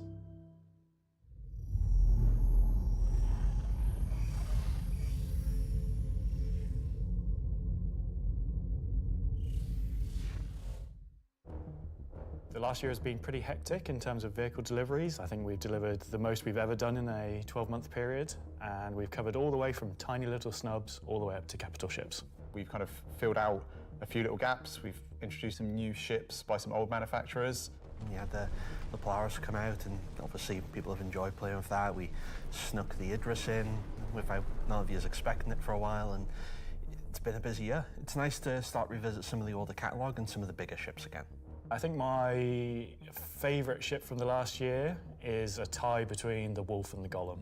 Favourite ship in the last year? Probably the Wolf. I feel like it's the obvious one. I'm trying to think of something else, but I really like the Wolf. Everyone's mentioned the Wolf. The Wolf's everyone's favourite. The Wolf, obviously, a return of Kruger, a completely new aesthetic to the game. The Wolf was, you know, it was kind of everything we set it out to be, and it revived an old manufacturer. We've not seen anything from a while, so yeah, I'm going to say the Wolf. The Golem, I think, is just an incredibly well-formed ship in such a small package. It really just shows off that Drake aesthetic, giving you the absolute bare minimum needed to perform a role. I honestly do really like the Zeus. I think it came out really well. It's kind of hard to pin down a favourite, to be honest, because we've released, you know, a lot of really cool ships. Next year, we've got some super exciting ships coming up. We're ticking off a few big ones, which is good. We're going to see, again, maybe some ships from some manufacturers that don't have that many in their lineup. There's a few big challenging ones starting, so they're good. A breadth of ships, should we say. The 3 new ships we're going to introduce today all tie in some way to the primary factions fighting over the Nyx system. We'll start with the People's Alliance and Anvil Aerospace. Anvil is a very military-based brand. It's been a brand that's in Star Citizen for a long time, fighting for lots of military contracts and lore, often up against Aegis, and to the point it actually beat Aegis in the past. You will be familiar with a lot of their ships' designs, such as the Hornet and Lightning. Earlier this year, we introduced the Anvil Asgard, based on the Valkyrie chassis, which is an extremely popular offering. And this year, we're bringing the concept ship we introduced last year, the Anvil Paladin, to life. The Paladin is a gunship from Anvil Aerospace designed to support ground operations. A gunship is a ship that's designed to stay in a sustained firefight while dealing a lot of damage, also taking damage. We don't have a lot of gunships in the game, the true dedicated gunships. They are quite a tricky archetype to control in game without being too powerful. It's designed with a lot of firepower and high armor and health, but very low maneuverability. It's multi-crew, it's just built purely for battle. It's got lots of armor, lots of guns, big guns. It's got a very similar squat kind of form to the Valkyrie. It kind of reminds me of, I guess, like a pit bull, obviously a very menacing silhouette. It looks quite forward-weighted in its stance. It feels like it's coming towards you even when it's just sat still, and I think that's something that helps with it feeling intimidating. If we swing round, following the ship round clockwise, what you'll then see is the first of the side turrets. If you notice the canopy, you'll see that there's a fairly thick space between where the glass is and the hull exterior. That's because it has deployable armor, which can come out and give you a little bit more cover while you're actually attacking the target head on. It's got these really nice kind of dual connected wings with the turrets out on the sides, just to try and give as much kind of range for those turrets as we can get. Which is controlled by one of the 2 remote stations underneath the bridge. If we come around to the rear, you'll see a rail. Now that rail mounts the main turret of the ship, which is controlled by the co-pilot. So you've got full 360 coverage underneath, full 360 coverage on top with it, and then the side turrets also have 360 coverage that way around and 180 out sideways. So really you have, between the turrets, pretty much 360 coverage in all directions. One of the unique things about the Paladin is all the turrets are remote and all the crew are located in this one central 2-story room. A lot of our other gunships, the crew gets scattered across the ship, but with the Paladin, you're all sat together with a nice, cool experience, so you can really feel like you're playing as a group. You've got the pilot, co-pilot up top, and you've got the gunners underneath, and I think that helps with the intention of what the ship does, because you've got this really nice kind of like gunner viewpoint down, kind of giving this lower coverage. We added a glass floor just to keep the 2 connected. I think that really helps with the feeling that you're all working together and communicating. That said, if you don't have the ability to fully crew a Paladin, you can still fly it and engage in combat solo. Obviously not as good as if you have a full crew, but you can't always guarantee your friends are going to be online. As a solo ship, it's pretty capable of doing a variety of missions within Star Citizen. So if you want to run this ship solo, you can take on combat missions that, say, other heavy fighters like the Scorpius or other ships such as the Drake Cutlass could do. Coming aboard the Paladin, you enter into this sort of armory, ready room area. You have a variety of suit lockers and weapon racks in this room. Everything's very militaristic, stripped back, simple. It's a very functional space, but you'll find everything you need in there. One of the improvements from the original concept is we've added a small dedicated cargo bay area, allowing you to store actual SCU crates. Forward of that is the route to the lower gunners, and then upstairs you have the bridge area, and then off that central area you have the dual living quarters, one on the left, one on the right, and then at the rear you have the main sort of engineering area where the majority of the components are. Also within the upper traversal area you also have a little breakout area with seating, food machine, toilets, etc. I think it's a very cool looking ship. I think we did a really nice job of taking what was there in the concept and adding an extra level of detail and trying to kind of push things forward. I think it hits the nail in terms of a really solid military ship. It's really complementary to some of the other ships in the Anvil lineup, so something like the Valkyrie, where you've got this big drop ship. You know, the Paladin's there just to make sure it's safe, make sure no one messes with you, and just basically scare people away. The thing I like most, I think, about the Paladin is that it's very clearly got a crew of 4, and they all kind of work and operate under the same conditions. You know, the pilot, co-pilot, and the 2 gunners, they're basically all equal on the ship. There's one toilet, everyone's got the same style of bunk. When they're at work, everyone's at the front of the ship together. It's really odd to me that you call that, you like that there's one toilet for 4 people. Well, you know, it's you all work together. You're all equal at work. The toilet seat never gets cold. Toilet seat never gets cold. Yeah. So that's the Anvil Paladin. Whilst originally a military-built craft, it's the perfect ship for folks on the frontier trying to defend against threats. And talking of threats, let's move to our next ship, a replica from Hesperia. Hesperia are a high-end manufacturer. They specialise in recreating exotic and particularly alien spacecraft. Effectively what they're doing is they're remanufacturing them, making them a little bit more suitable for kind of human flight. And the latest offering from Hesperia is the Vandal Stinger. The Vandal are big, scary space aliens. They're like 7-foot-tall, evil war race that sort of take over, steal technology, absorb it, fuse it all together into their own needs. They are the relatively nasty aliens that you sometimes hear about and haven't seen much of yet. They also make really cool spaceships. The Stinger as a Vandal heavy fighter was reserved for their higher tier sort of ace pilots or high-ranking members within their clans. The Stinger is a competitor to something like the FA or, I guess, the Scorpius. It packs a lot of firepower in quite a large frame, so it's a very, very tanky spacecraft. The firepower is almost unrivaled in terms of just both the number and the size of them. So it's there for players who don't want agility. They don't want to be in and out quickly. They want to be there brawling with big guns and taking all the hits.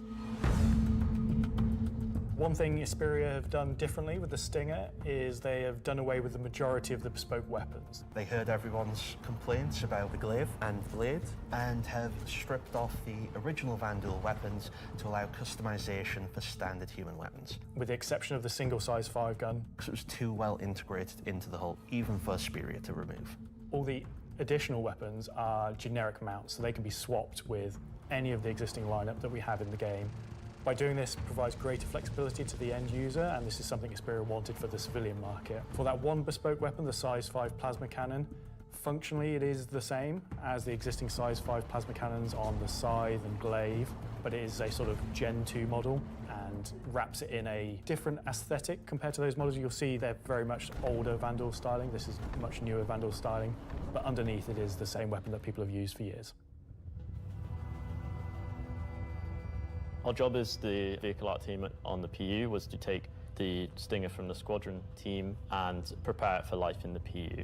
We took an opportunity to take, you know, this really well-established art style and, you know, add extra details where needed. So the exterior is a real blend of these kind of hard surface, kind of rare alloyed kind of wings, and then underneath this real kind of organic structure that kind of webs all of the ship together. You know, it connects the thrusters in, it connects all the kind of underside of the vehicle and pulls the whole ship together. You can tell it's very different from the Vandal ships that are currently in the PU. If you take, for example, the way the cockpits are constructed. Up at the front, we've got this big kind of bubble dome that gives the cockpit quite a unique shape compared to some of our other ships, and also gives the pilot a unique position within the ship and kind of gives great visibility out the front. Boarding the Stinger is a little unusual compared to other ships, obviously being alien in nature. You're going through a ramp at the rear, and it leads you kind of straight up into the belly of the ship. There's, you know, lots of organic detail, rib cages, kind of strange alien forms. On entry of the cockpit, the seat kind of comes down towards you, and you kind of climb over the back of it a bit like a motorbike. You're basically riding into the cockpit. It feels very much like you're being carried inside the cockpit. Into the traditional prone flying pose that Vandal pilots use. I'm very happy with the Stinger. I think the team done a really good job of making something that feels different, it feels alien, but it suits our lineup of ships and it suits our universe. I think the guys did a really good job of respecting the direction and vision from the original Stinger and Vandal ships in Squadron. We've tried to take a lot of inspiration from movies and other science fiction material, but I think it sits well within the Star Citizen universe. So we have the Paladin for the People's Alliance. We have the Stinger for people that really like Vandal and want to try and pretend to be them. But what about the other mysterious faction we have running around? So Gray Chowdhury got his start as he was working at a cargo center out in Odin. He started being able to get his hands on some stuff that other people couldn't, items that necessarily you couldn't find on a store shelf, but you wanted anyway. I think Gray is interested in, happy customers. Gray just sees themselves as a conduit to get these things in the hands of people who would appreciate them. And I think that his latest offering is really going to turn some heads.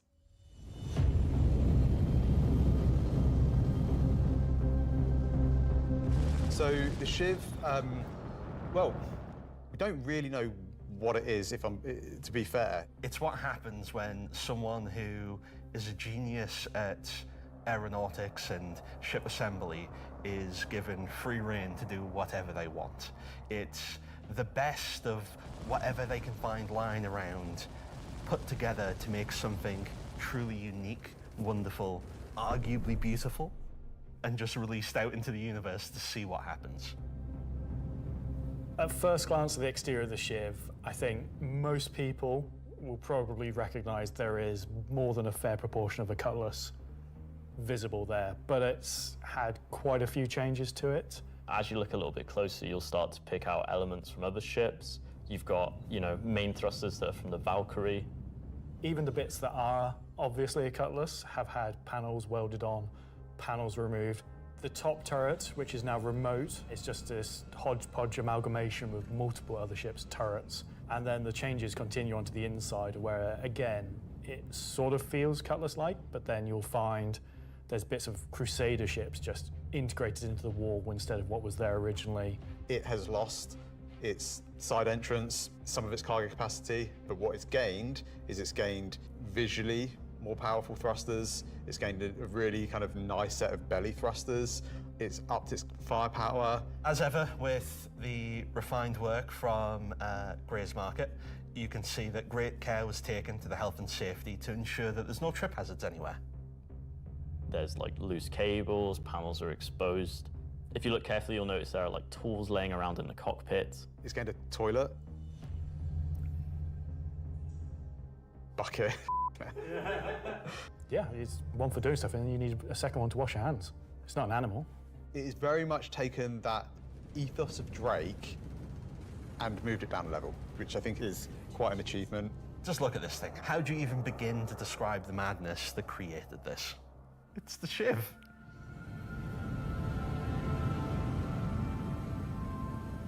This is something new and different for Star Citizen. Where did it come from? I'm not going to answer that. Just Nope. nothing. Just No comment. Gray goes to places and talks to people. I mean, there are just many ways to find these things that You know, I mean, are they legitimate, you know, manufacturers? No. Are they operating on the right side of the law? Maybe not, but, you know, money's money. Does Gray have a motto, an ethos to live by? It probably comes down to, don't ask where I got it, Don't ask how we got it. Don't worry about it. Just ask if you want it. I think the ship is for someone that is looking for something a bit different, a bit away from the norm, that just wants something that's unique. It's definitely for people who like a rustic aesthetic. It's a fun ship, but it's also really strong, to be honest, and it's absolutely a statement. I'm happy with the 3 ship offerings. They are obviously very combat heavy.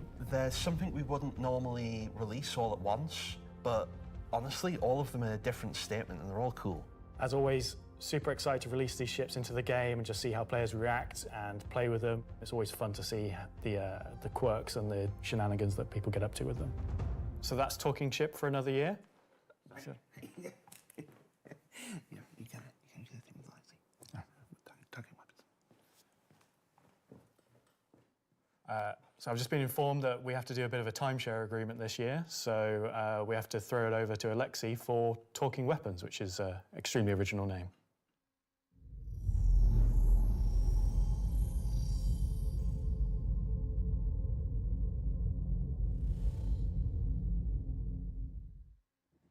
I'm talking about the new edition that came out in October.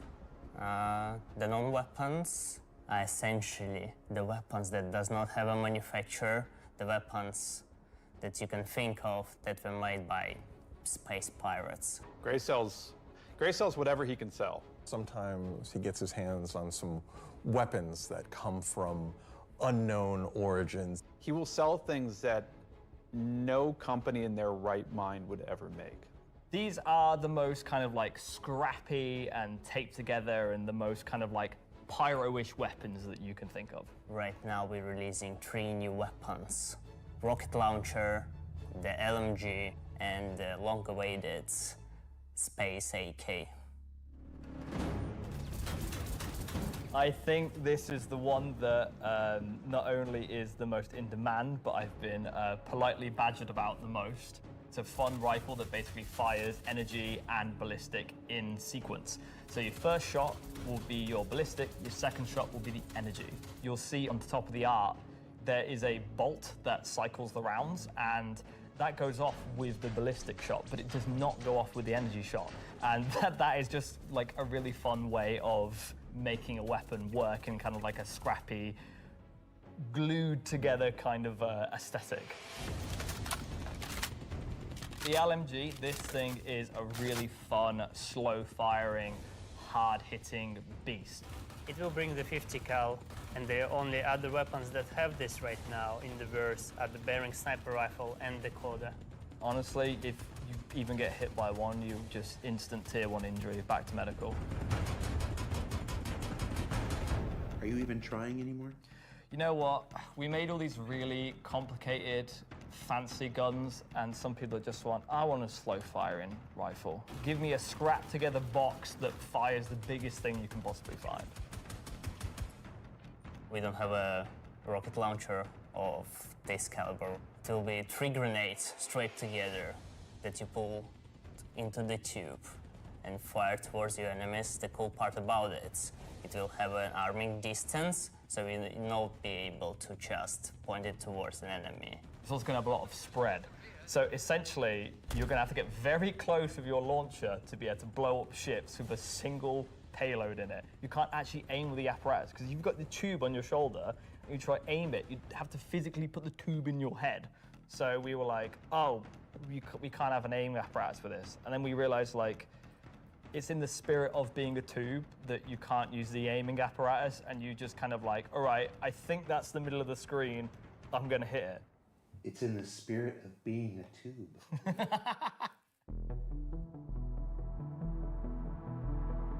Are we gonna talk about binoculars? Binoculars are really cool. We don't have anything like this in the verse, and I think it will be really convenient to use something that's dedicated to look for the things, especially far away, instead of using your sniper scope, for example. Will the binoculars have glint? I'm not aware of this one. Probably not, because binoculars are not something that you need to be aware of. It's really funny because obviously, due to glint gate, as I beautifully internally call it, basically there was a lot of community feedback basically saying like, oh, I really like spotting people. I really like playing a spotter. And essentially I was like, oh, this community wants to be able to spot people from distances. And what can we make gadget-wise that doesn't require new features? And it was like binoculars. And I prototyped a thing which essentially was just a scope in a hand, and it worked. So we've got some really cool binoculars coming that allow you to spot people from distances. And how much damage do the binoculars do? Depends on how you throw them.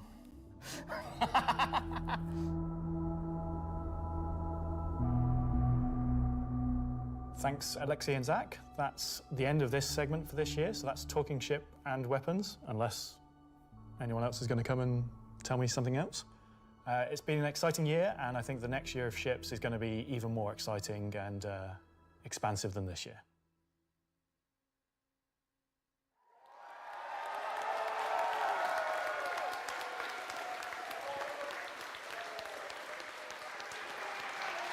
Well, well, well. That is an eclectic bunch of combat ships for the verse, and they're all available right now up on the robertsspaceindustries.com store. Also, any minute now, there's going to be a PTU drop that includes all three, so you can fly them now ahead of their release next week when Alpha 432 goes live. 3 combat ships. I wonder if they'll have any additional uses coming up later in the show. That's a hint. All right, what else can I shill? Oh, there's merch. We've got these cool new Levski desk mat things. These are always popular. There's some Levski metal posters on the store, and of course, love them or hate them, but you can't avoid them. There's this cool new Wickelow's Emporium t-shirt. Yeah. There's also a page published earlier today with a bunch of links to offerings from our third-party partners, from eye trackers to gaming chairs to voice packs to spaceship models from new partners like Planet Ring and Pigeon Spaceport and more. You can find all of that on the RSI website as well. And what else can I shill? Oh, for those of you who are at watch parties, where is it? Challenge coins. Who doesn't love challenge coins? There's these lovely Levski-themed challenge coins if you're attending one of the 9 official watch parties around the world.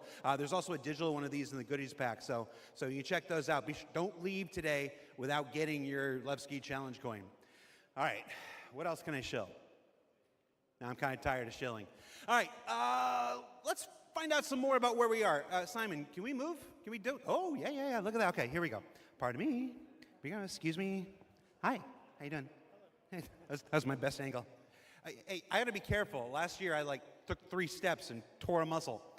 All right, so this is the 9th floor of CIG Manchester's Manchester office. That's yoo-hoo! This is the room where we have lunch every day, and if you get here early enough, croissants, if the weapons team hasn't stolen all of them. Over here, we got some cool mannequins representing different aspects of the game. You got the ever-present, Hurston security armor over here. That's really cool. You got your Dusters armor right here. You got this guy from a game that we're not talking about today. Marine armor, yeah, it's all pretty cool. And then when you come over here, got a nice little recreation area. There's some sim pits over there for people who need to test that kind of stuff. We got this cool Krigeri Bengal carrier. Come over here, shoot it.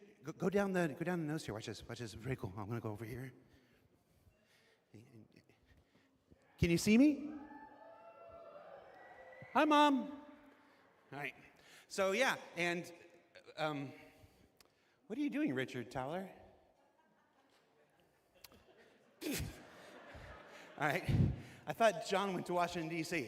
Let's see, what else we got? We got cool Voyager bar here. This is where we get all kinds of breakfast goodies, coffee, stuff like that. Hey, who remembers the big coffee controversy of 2016, where everybody took to Reddit and pondered the question, do devs deserve coffee? I do. You want to see what next year's big controversy is? Check this out. I'm gonna come over here. Do devs deserve coffee? Welcome to the Stargarita machine. Yeah. Do devs deserve frozen deliciousness? I don't know. Go to Reddit and let us know. All right, let's see. Let's go over here. Competition winners. Competition. Oh, competition winners. We have the list of competition winners. Can we put that on the screen? Yeah, that's the one. Sorry, competition winners. Remember the competition for the CitizenCon winners? The people made the videos, and we gave them a Kruger L21 Wolf. We actually have the names. They're behind me. Look.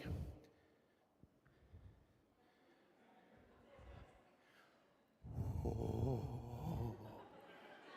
All right, that's cool. Also, everybody's got food. Do I have food here? Oh, somebody's supposed to save me pizza. All right, so we got, oh, you guys saved me a lot of pizza. Let's see, there's like 3 different kinds of pizza here. What if we just combine them into like a challenger situation here?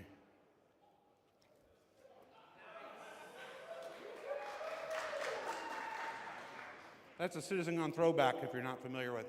So I have now crafted my own pizza experience. And that is a terrible segue into our next segment. Gemma, can we, Gemma, are you there? Yes, Jared. Can we fire up the FPS crafting segment while I try to chew this off camera? We sure can. Roll, BT. Let's go to that.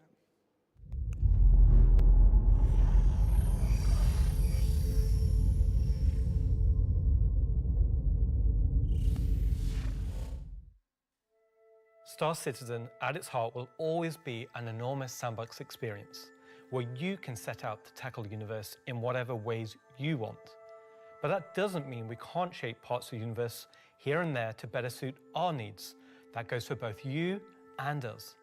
Let's start this part of the show with a look at how crafting is going to change everything from resource gathering, refining, and even combat when it comes online in the next few months.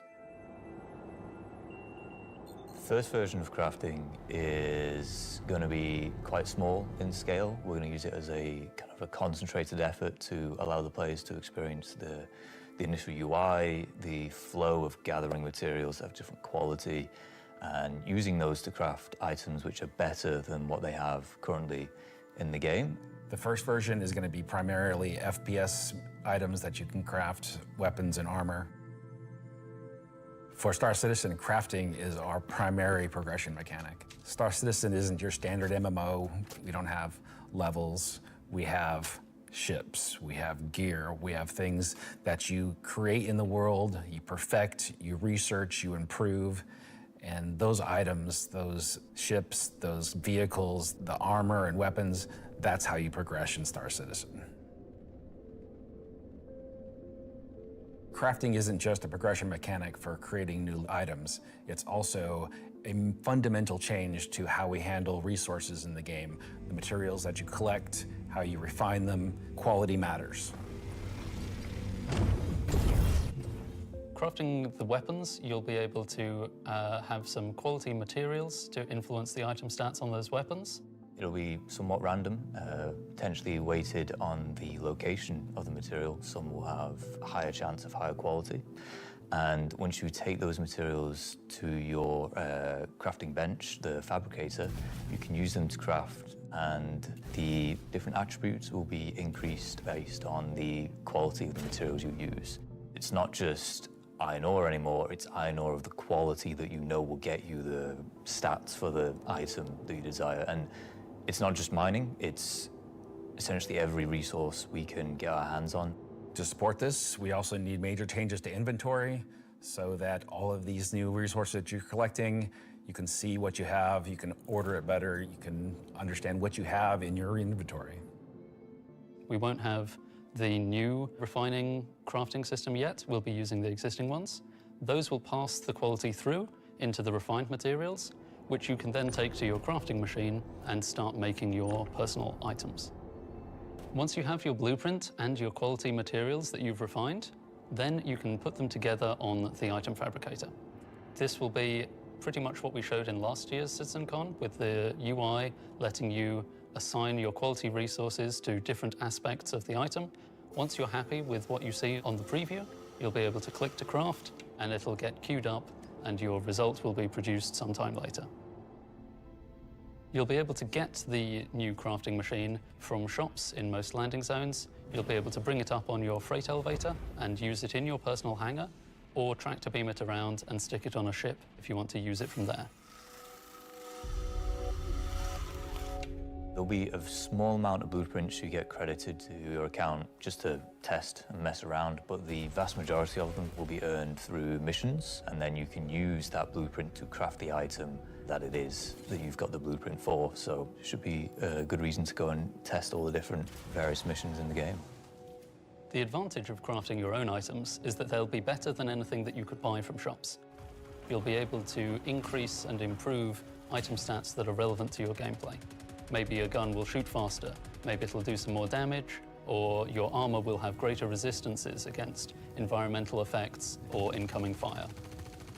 You might be wondering, what about the upgrade and research? That will be coming in a subsequent release. We're happy with this initial scope for crafting. It's going to be so valuable for us as devs to kind of get the metrics in, get the feedback in, because then we can make the changes that, you know, they only become obvious, so to speak, when you have kind of mass amounts of data and mass amounts of users using it. So I'm very excited to get it out in the wild. It's our intention to get crafting out on tech preview by the end of the year and get the testing we need so we can release it when it's ready.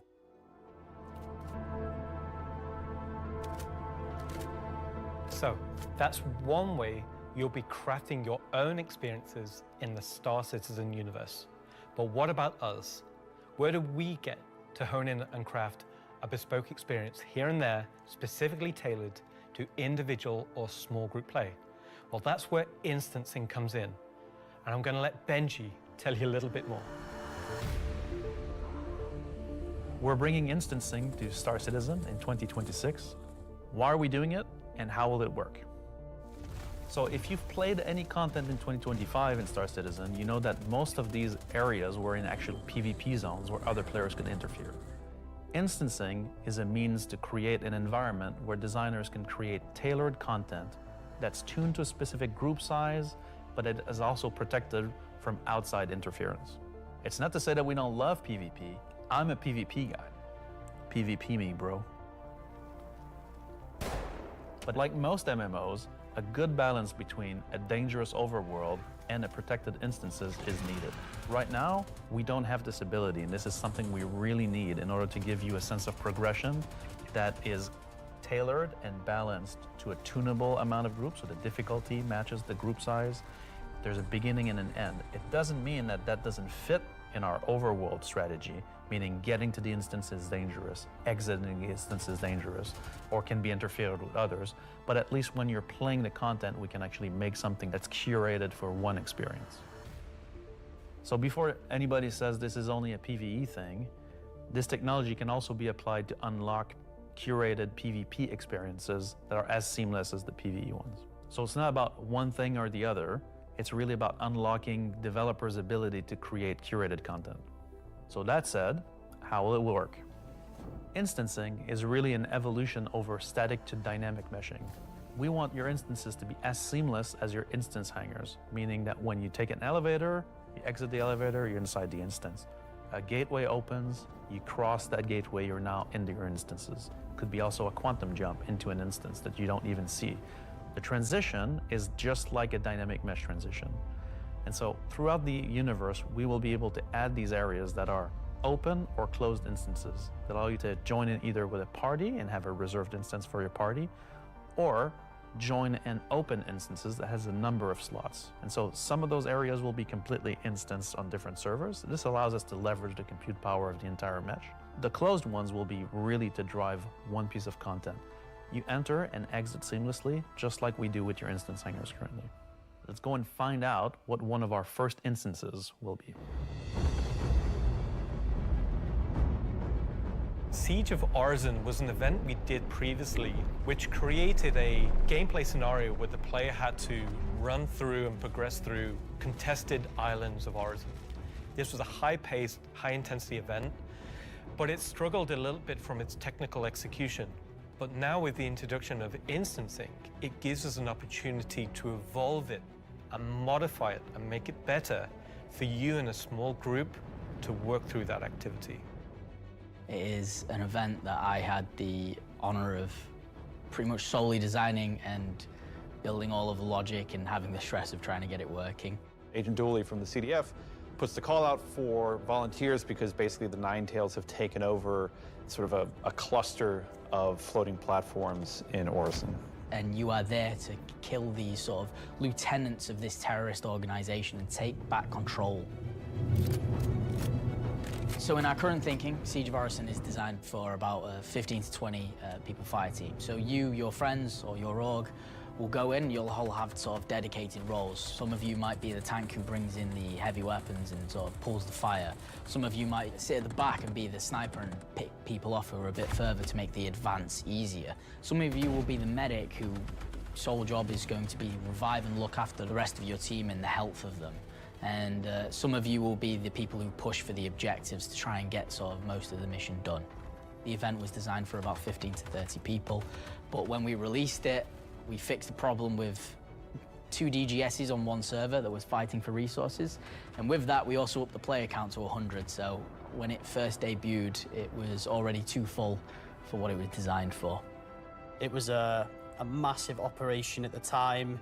I think that bringing it back and giving it a refresher will be a fantastic addition back into the PU. So imagine if Siege was a instance that you could go in and play solo, or if it was a public event that you could go with your friends, or you could join up with random players on the server. There's lots of ways that we want to take a look at Siege, how we can make it a more approachable piece of content. I'm excited, to say the least, to bring back Siege of Orison to Star Citizen and to sort of have it be one of the first tests that we have for instancing and really get it back to sort of a core experience point where it should be. So while the next season is quite heavily focused on Nyx, I'm also very happy that we're not really ignoring our other 2 systems of Standard and Pyro, and we're going back there and we're sort of improving and expanding on the player's life in those 2 systems as well.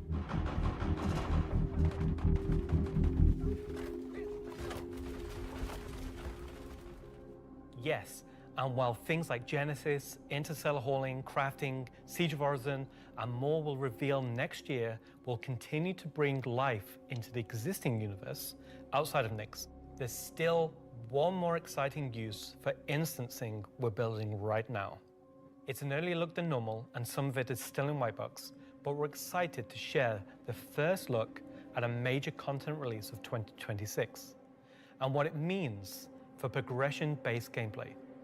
As an evolution of our Building Interior initiative, you won't discover it by accident, because when it's complete, it will be found deep within the heart of Levski itself. This is the Municipal Works.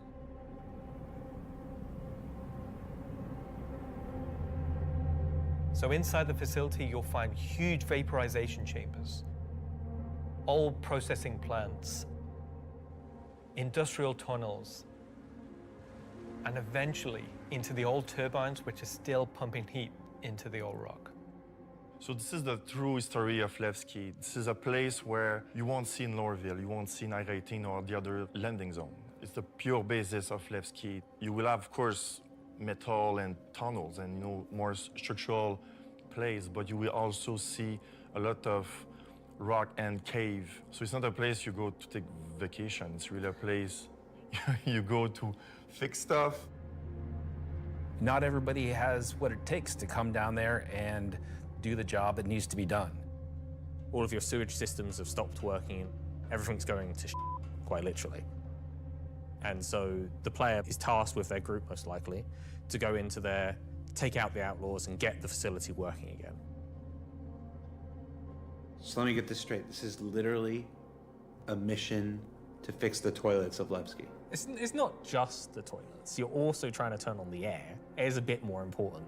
It still works in Levski, but they have maybe polluted air because it's not being cleared properly. It's not just for the toilet. Poop mission. It's also a little bit more exciting than just going into some vents. It's like a 3-layered system where there's 3 chapters. This will be mission-driven, and repeatable. Everything from mining to salvage to combat to investigation, a variety of roles. Narratively, it's a real sandbox. Every progression you do will unlock a new area that will link back to previous areas, complexifying the play space. We've been wanting to have more gameplay around landing zones for a long time. Now that we have instancing tech coming online, that allows us to do something that provides really cool gameplay close to a landing zone. With the missions, that's what will create different overlays or change the spaces or change the progression, but it'll be the instancing which will enable us to create tailored content to you and your group. So you're going to be able to play a part of it, make your progress, and then log off. And then the next time you come online, you'll be able to pick up where you left off. It's going to allow players to return back to it at different states depending on how much you've progressed, and be able to keep it going until you've reached sort of the end of the whole 3 chapters. Where you're not going to have other people getting in your way. It's you, your team, your party. It's a way of giving players content where they know exactly where they're at, and they can keep going back to it and improving sort of their own progress and ability to jump through them in faster and faster times as well.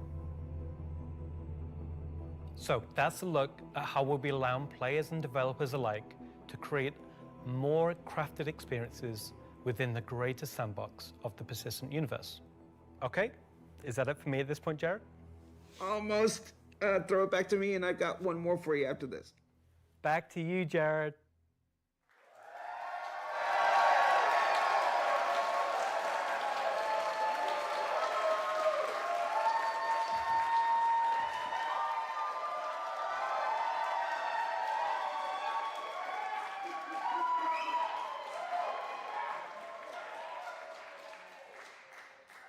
Everybody's really excited about the year ahead. So that's a brief look at some of the ways in which we're allowing you and our developers to craft a more curated Star Citizen experience. Now, at this point in the show, we are in the home stretch. We've got only one more segment to go. But before we do that, we wanted to check out, we said earlier in the show that we would look at what you were saying during the show. We looked at how to put YouTube comments on the stream, and it was immediately apparent that we were going to lose our broadcast license, so we're not going to do that. We did find some social media stuff on Twitch, though, or not Twitter, X. What is it called now? Let's see what this says. Let's see. We've got Welcome Back Levski from, I'm not wearing my glasses. Oh, no. Oh, time to suit up. Let's go get them, says Ubu. I really should have worn my glasses. Cue the bagpipes. That's the other game, Charlie Oscar. Let's see. Nice to see you live, Jared. Mom? Let's see. First CitizenCon after playing for almost a decade in Austin. Oh, nice. Straight out of Klesher, back to the Hex. Photos from Leicestershire. How do you say it? Is that Leicestershire? Leicester? Leicester? Geez, I've only been in the UK for 3.5 years. At San Jose Bar Citizen Watch Party. Oh, somebody created a lovely Vandal mask there. Sean Tracy, can we get that in game? Just that, exactly. Just scan that, put that in game. All right, so that's a few reactions we're seeing on social media right now.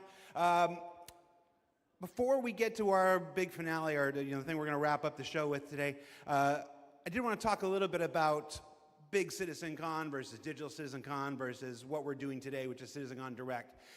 Every year, CitizenCon is a monumental task for any number of people, whether that's development, marketing, the support teams, the platform teams. Everybody comes together to make this thing happen and go off, hopefully without a hitch. And so far, we've been doing all right, other than some stuff in the room here.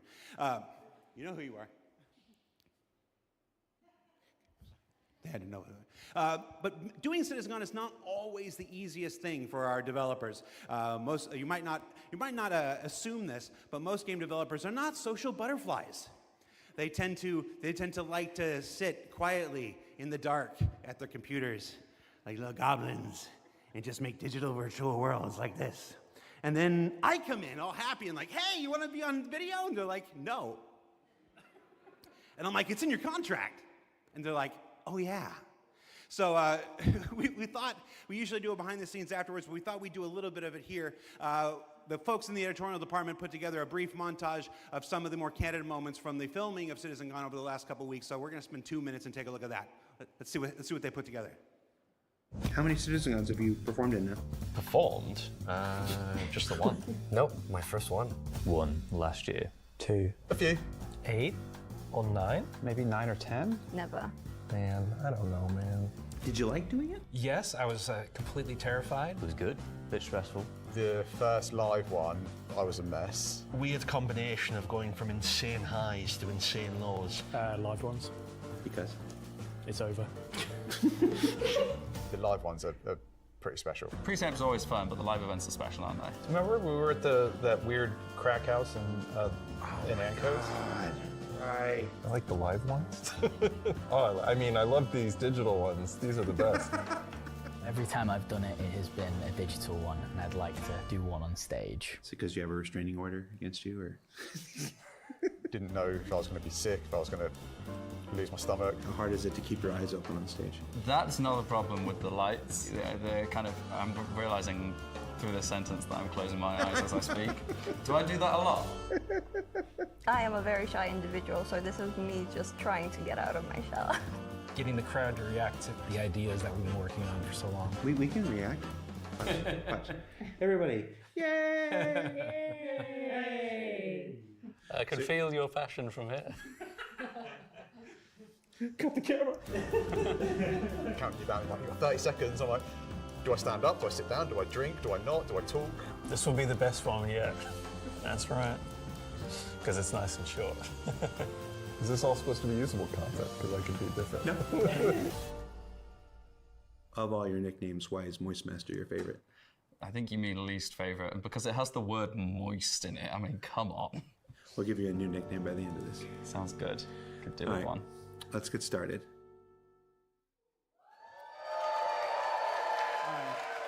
So for those of you watching at home or at the watch parties, you're like, why are we showing that? I put that in there because I'm eternally grateful for all of the CIG staff and developers who take the time to appear on these things, whether it's ISE, SCL, CitizenCon, walk on stage, be pre-recorded. It's not the easiest thing for everybody. And on behalf of the community, if I can speak for them in this regard, I want to say thank you for participating in these things each and every year that we have them. Now, let's wrap things up here. So let's see, how do I want to do this? At this point, we've only got one major story left to tell. But before we do that, we wanted to do one more check-in on something we started last year. Last year, Rich Tyler took the stage and presented his roadmap to 1.0.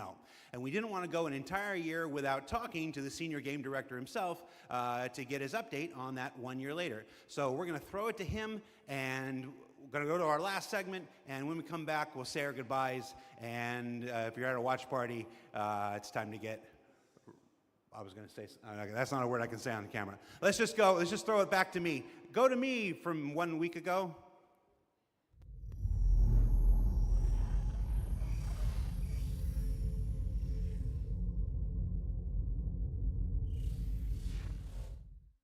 Last year, Senior Game Director Rich Tyler took to the stage and revealed our plan for 1.0. Now, before we end this year's CitizenCon Direct, we wanted to take a few moments and follow up on that reveal from last year, to do as we've done today and look at the year ahead. So, Rich, thanks for taking the time to join us. Well, you're welcome. All right, so we're going to jump right into it. Everybody knows the only constant in game development is change. So I'm going to ask you outright, what's changed about the road to 1.0? Well, fortunately, nothing. It still remains our North Star. The team is busy working towards that goal in the background, and every patch this year has moved us towards that goal. And if you haven't watched the Star Citizen 1.0 presentation from last year, I highly recommend you do so, because everything in it is still relevant as of today. You mentioned every patch this year has moved us towards that goal, so I want to dig deeper into that. We've done, at this point, 9 releases in this year, more than any year prior. How does each one of these not just sit as their own moment in time, but move us forward on this road to 1.0? Well, last year I discussed the framework of 1.0, how all those complex systems can tie together. And one of the core aspects of that was the main story, which became the spine of the universe, which brought all of the locations, mission givers, guilds, and all the different areas of the game to the players. Now, what I didn't talk about from last year was all of the content that was going to support that framework, add the flesh to the bones, should we say. And I think that's where this year has moved us towards that goal. If you think about previous events of previous years, they've generally been locations that we've put into the verse, but they've been transient. We've taken them away, like Siege of Orison or Xenothreat. We've added them to game and then they've been moved away. And I think with the addition of the patches this year, when you look at the Hathor facilities, Onyx facility, these are permanent additions to the world that not only have their own story, as when we release them with the patches, but they'll also become points of interest and areas that the larger 1.0 narrative will utilize. Since we're on story, I'm going to stay with this here. Since we launched the PU back in 2015, it's always been this sandbox where players can do what they want. They can bring their own story to the verse, and that'll never change. But how important is it that we also build this concurrent narrative of our own, this crafted experience, if you will, alongside that? Well, we're trying to create a living, breathing universe. And that includes both the player stories that you mentioned, that they can go and enjoy and create their own memories together. But it also means that we want to have a universe that gives back. We want areas and locations to feel like they're believable and real life locations. And if you look throughout this year and the patches that we've worked towards, we've had an overarching story that's moved from patch to patch, and we're going through some of those cycles right now. We've also been introducing mission content that has fully voiced dialogue and facial animation, which allows us to inject some of the meaning and the why to what you are doing as a player. And I think story is integral to Star Citizen as a connective tissue that ties all of these different complex systems together, because it takes players on that journey throughout the game. To see this big turn this year to start injecting story into the verse, I think people are really responding to it. So everybody knows, and you mentioned just now, that this year we changed a whole lot about how we operate and how we release things. How do you think that's gone? I think it's gone very well. I think if the mantra that I've always been pushing this year right at the beginning of January was patch always goes. And I think this year has seen a different development strategy for how we've been moving the game forward. That's where this different strategy has allowed us to really take a wider approach. And we also have to remember that Star Citizen is played by tens of thousands of players every day. And while we have lofty future goals, we still have to make decisions right now that make the game fun for the people that are playing it all the time, playing it as their daily game. If you look at previous years, we've had to hold a patch back, we've had to make concessions, mainly due to around a feature may not have been ready or right to go into there. There were 3 months, 4 months, sometimes 5 months between patches. Exactly, and I don't think that's good for anybody. I don't think it's good for the players. I don't think it's good for the development team. I think it's better to have regular cadence of drops. One good example is this year for A Line of Mine. People probably don't know, but A Line of Mine, when you turned on the laser, it was actually supposed to reveal the sandworm Valakar. And I played it, and it didn't hit the quality that I wanted to go into the game. So we changed, and I took it out, and I made that decision alongside Chris and Erin, and we've held that back, and we're going to work on that towards a future patch. But I think definitely the more regular cadences has had the multiple benefits, and like I said, I want to dispel a myth right here, right now. Like, features are still being worked on quite heavily in the background, from radar and scanning in FPS, the new quantum, to inventory, engineering and crafting, and all of those features are going to be coming very, very soon for players to get their hands on. And, you know, I'm going to be honest, I'm not going to sit here and say that if I was to go back to the start of the year, I would hope that we would have released more features. But I also think every decision we've made this year has been through the lens of making the live experience as stable and as good as possible. Absolutely. All right, so that's a bit about the year before. And the year before has been, I've said this before, I've said it internally, I've said it out there, I'm going to say it right now again on camera. I think this has been the best year of Star Citizen ever.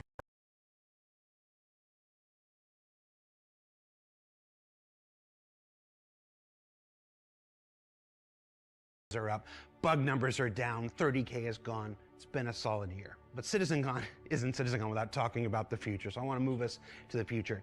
We've talked about story, we've talked about this more diegetic, immersive universe and adding voice lines and stuff like this. But where do we go from here? Obviously that continues, but what more are we going to do to make this universe seem alive and real and breathing? I think the biggest thing is to start having that conversation be two-way.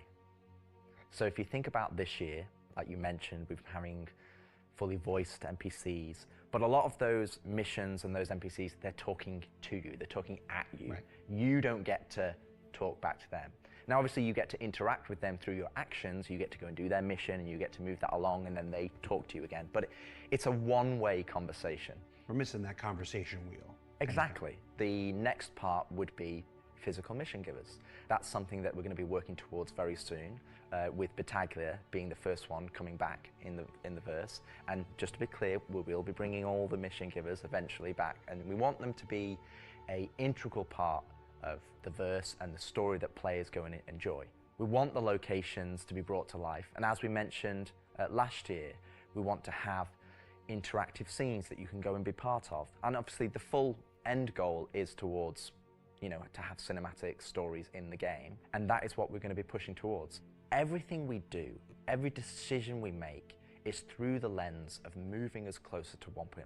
It might sometimes be difficult to see why those decisions have been made at the time they've been made, but rest assured that Star Citizen 1.0 is still our North Star. That's what we're still aiming towards, and that's what we're going to be moving forward with every patch next year as well. And remembering when mission givers were first introduced, they sometimes became a bottleneck. Is there a role in instancing, which we learned about earlier today? Is there a role for instancing in that, in helping with mission givers? Yes, partially. It will be one mechanism that will allow us to have players go to their own individual area of the verse, have that conversation, and then go and continue on into the open world environment. So I think that's where, when we look at instancing provides us one tool that allows us to remove that bottleneck and provide a more seamless experience. Happy you said that, because that's one of our last topics I want to get to, is how we reconcile instancing with the persistent universe. Like, for the last 10 years now, we've been building this giant, seamless, persistent universe where everybody can come in and play together.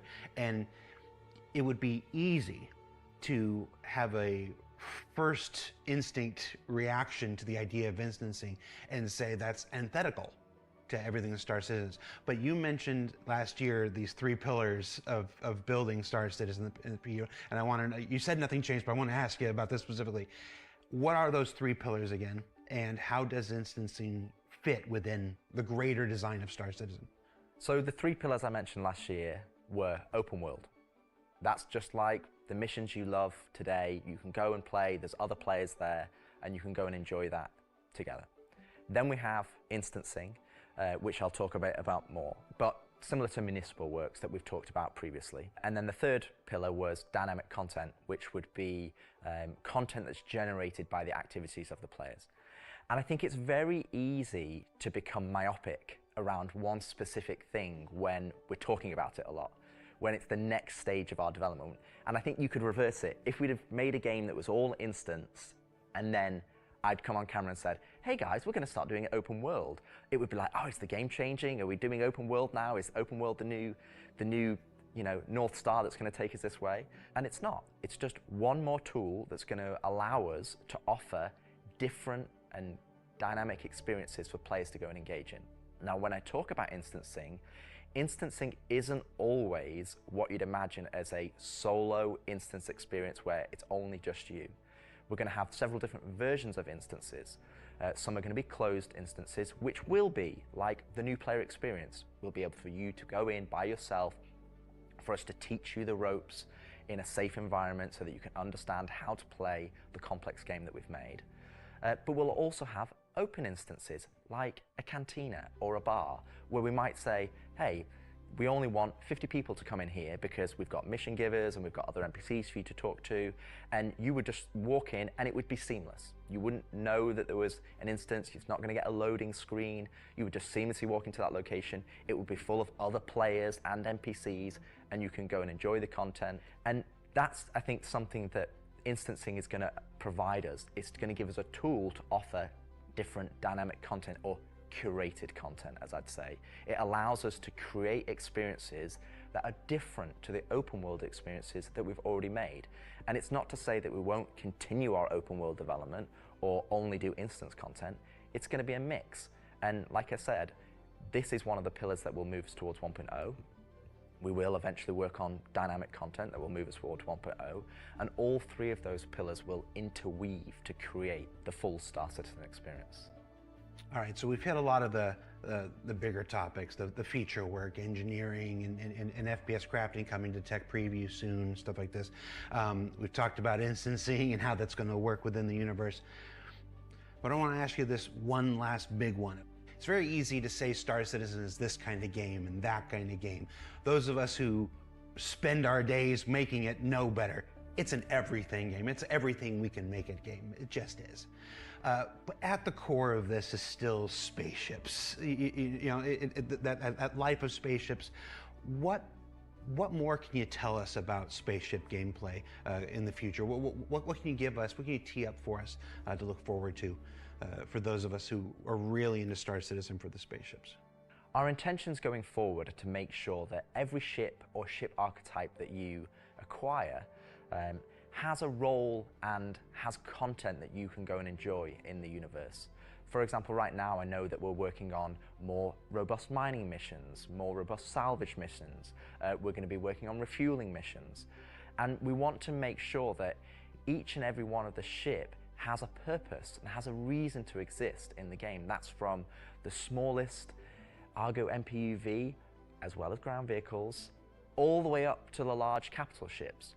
We want to give them purpose, and I think it's something that we are absolutely aware of. We want to make sure that we're building that spectrum of content to allow players to go and engage in, and I think 2026 is going to be a very good year for Star Citizen, and I think there's going to be something that's very interesting and something that a lot of people have been waiting for, but rather than me spoil it, I'll let Ian and the team go into the details on that.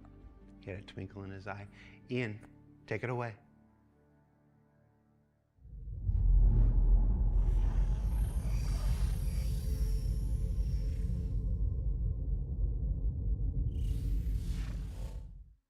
So the persistent universe has existed for over 10 years now. During that time, we've created lots of gameplay systems, we've added hundreds of locations, we've added lots of mission activities for different purposes: combat, cargo, mining, salvaging. But for combat ships, the only thing you've been able to do is fight other combat ships. In 2026, this changes. We're going to be delivering a spaceship-focused activity space which incentivizes the use of different gameplay roles. These are going to be scenarios where you're going to have to plan and strategize and create operational tactics to overcome your objective. So what you're going to see is very early.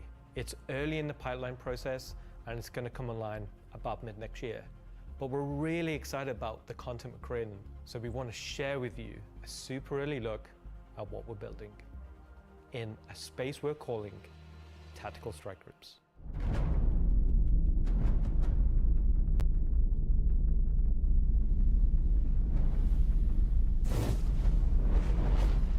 The People's Alliance are still trying to get to the bottom of what this new faction is really doing in the Nix system. They've sent a capital ship to check out a station and run into more than they can take care of themselves. Unfortunately, that team came under attack and members of their groups were taken hostage. Now they've reached out to Intersec, who've reached out to you to help recover the pilot. Of course, it's unwise to do this alone, so you'll need to put a team together to attack the station. When you arrive, you will have this big asteroid, kind of broken asteroid, and on this you will have this base where you will find 3 big arms. You will see in the middle, you will have this big energy core. Everything here has a purpose. It's not just for the show, just something nice to see. You'll see a People's Alliance-owned Idris that's just on the outside, and it's going to be getting harassed by this unknown faction that you have met before. So your first objective here is to clear out the ships. There'll be waves of these ships, so this is where you want your light or your medium or your heavy fighters, whichever playstyle you prefer.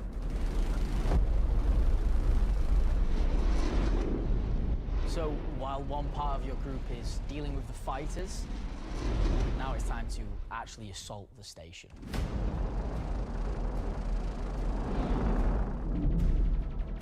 This station has been outfitted to resist all of the obvious way of attacks. Somehow they've incorporated Vanduul capital ship killing turrets. These turrets ignore small fighters, and they have the firepower to destroy even the biggest capital ships. Your Polaris and your Idris, if you get it close, it will get shredded. The idea of these is so we can sort of make it so we can mix up that ship combat, and not everyone can just bring the biggest ship and win just because they have the biggest ship.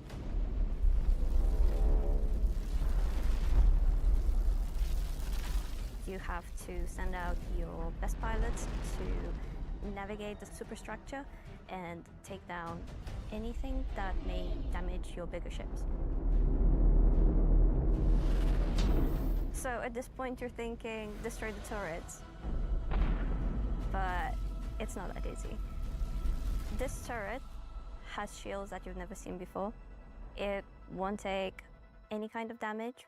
Your missiles won't do anything, your lasers won't do anything, your ballistics won't do anything to them. But like everything, they do have a weakness. You have to cut the power to their shields. To do that, that actually brings you to your first objective, the power relays. So the exterior has a number of power relays that are holding the doors closed so that you can't get in. You have to find them, you have to target them, and you have to destroy them.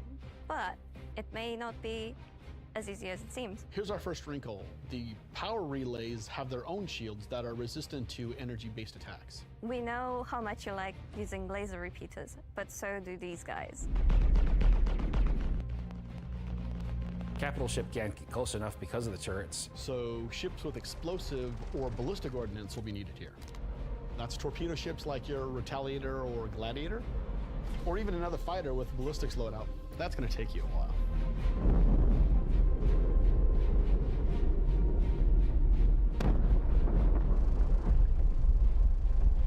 Once the power relays have been taken down, the station opens up. And this is where things get really cool. Now it's time for you to fly your ship inside the station.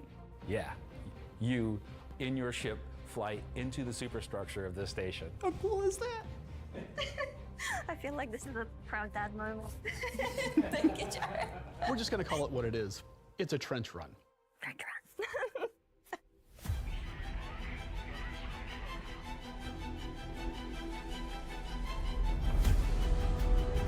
So as you enter the structure, you'll see cooling units along the sides that you'll need to take out. There's 3 arms to the station that have these trenches. You'll fly into one, and then there'll be a core in the center, and then you'll move out another trench. You're either going to do it multiple times, or you need to bring friends.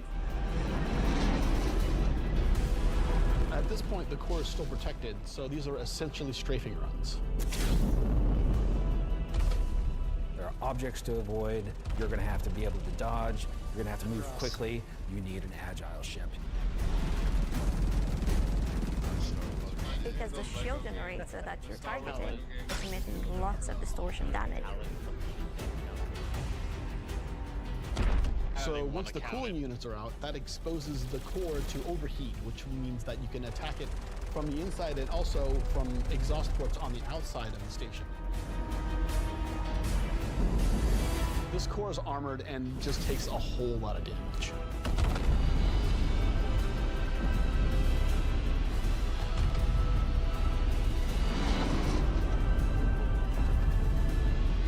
Once the power core goes down, the turrets come down, and then the capital ships can get closer.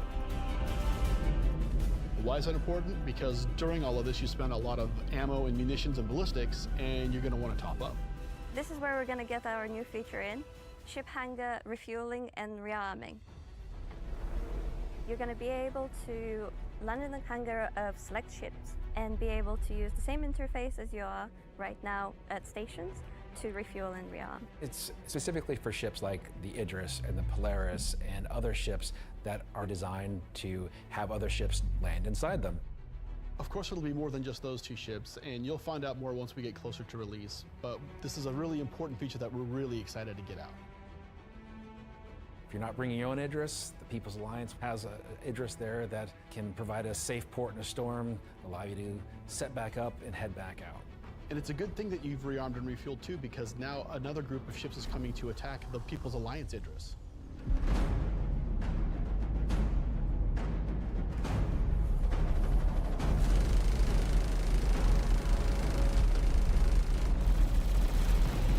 So while the fighters are protecting the Idris, what's happening at the station? Well, that's where the dropships come in. Now you've got to take a fire team in. You've got to land, you've got to fight through an onslaught of FPS enemies that belong to this unknown faction, and you've got to open a hangar door which will allow you to release captives from the station.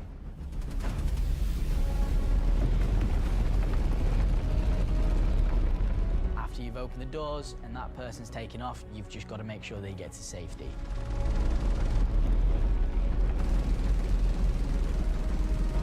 So at this point, all of this sounds pretty simple, but there's an additional complication.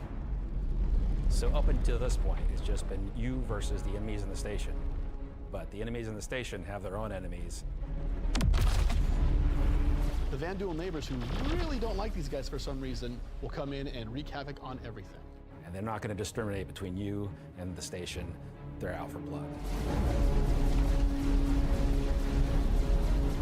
When you alert the Van Duel by destroying the power core that the station's now vulnerable, you're on a time limit.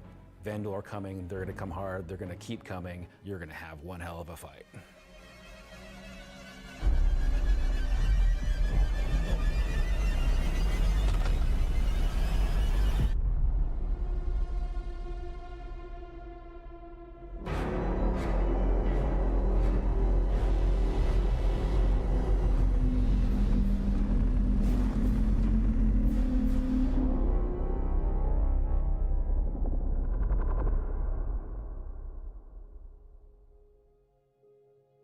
Tactical strike groups.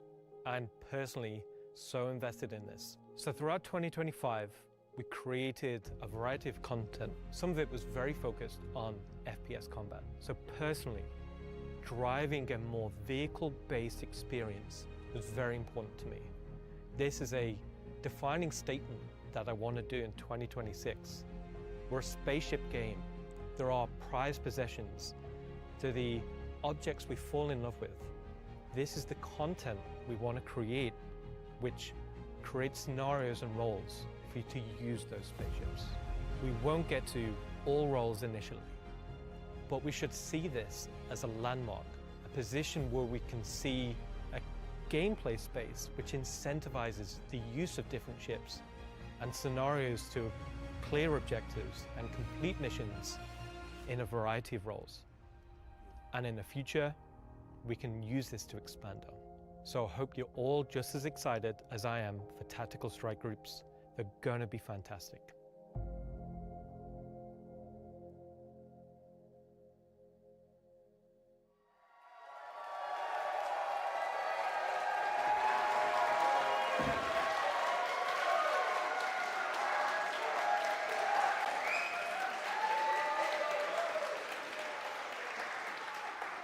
Okay.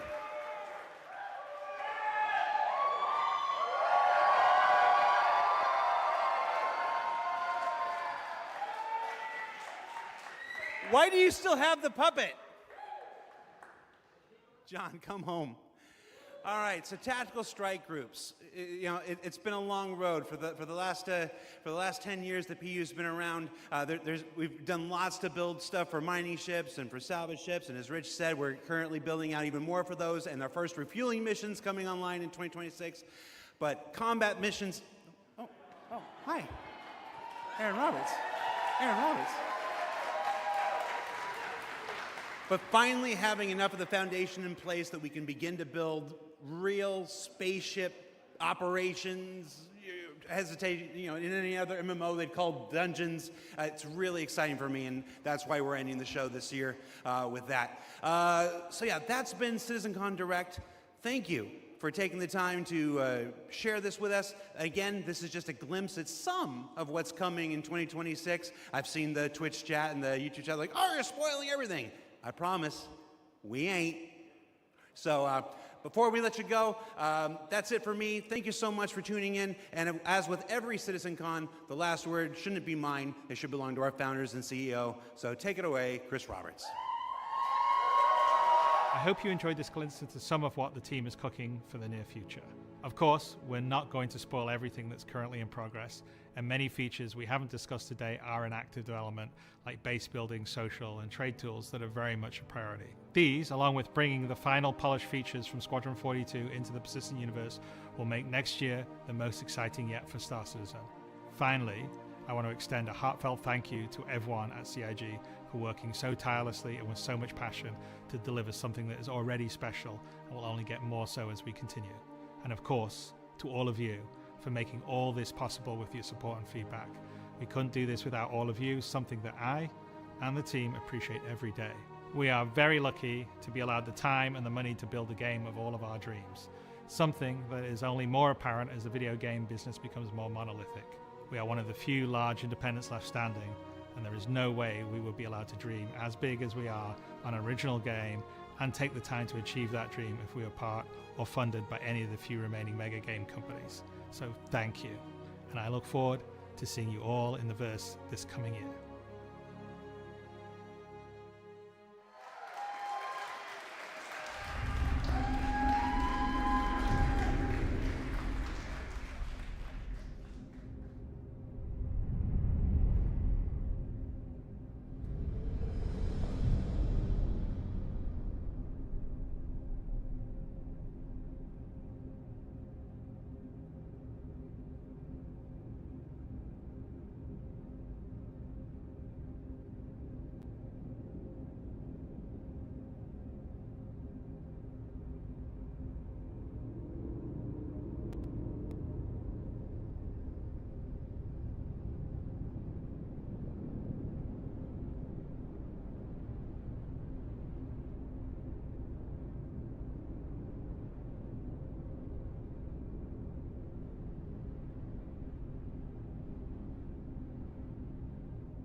necessarily the reason that they didn't talk about that stuff. I wouldn't be surprised if that Levski mission is a training mission for like repair, salvage.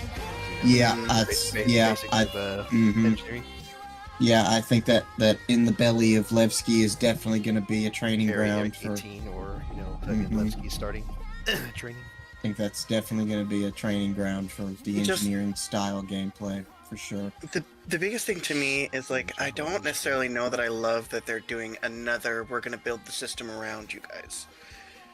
Like it seems like, at least according to what they said, is that realistically at launch next month, which is cool, Nyx is really just going to be the belt, Levski, and then some of these like mission Seems like Nevsky 1 might be coming sooner rather than later. Because it looked very well done. There we go. Yeah, middle of next year for the tactical fleet, whatever thing. Dude, that shit's gonna be so much fun.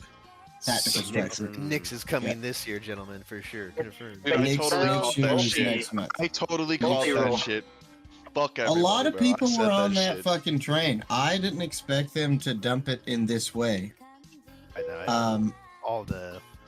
I will say that my reasoning for Nyx not coming was that I didn't think it was done, and it's not. So I guess that's still true. They're just going to build it around us. That, like, yeah, if they're waiting on Genesis and they believe it's going to be done this next year, then I guess. Yeah. Nyx 1 looks really cool. I'm looking forward to those environments. You know, they put that news article, quote unquote, in the loading screen of the game about fixing past terraforming mistakes in Stanton. And it was at that point that I thought to myself, they are talking about redoing like Microtech with Planet Tech. With ships. With Planet Tech I'm hoping. in Genesis. I am hoping. I think they will end up doing that. Just atmospheric for the most part. It's not actually the ground. Yeah, but it's ground and everything. Microtech was botched with how cold it is, how bad the weather is. That's true. The whole thing with Microtech was botched pretty hard. That's why it's so goddamn cold and snowy everywhere all the time.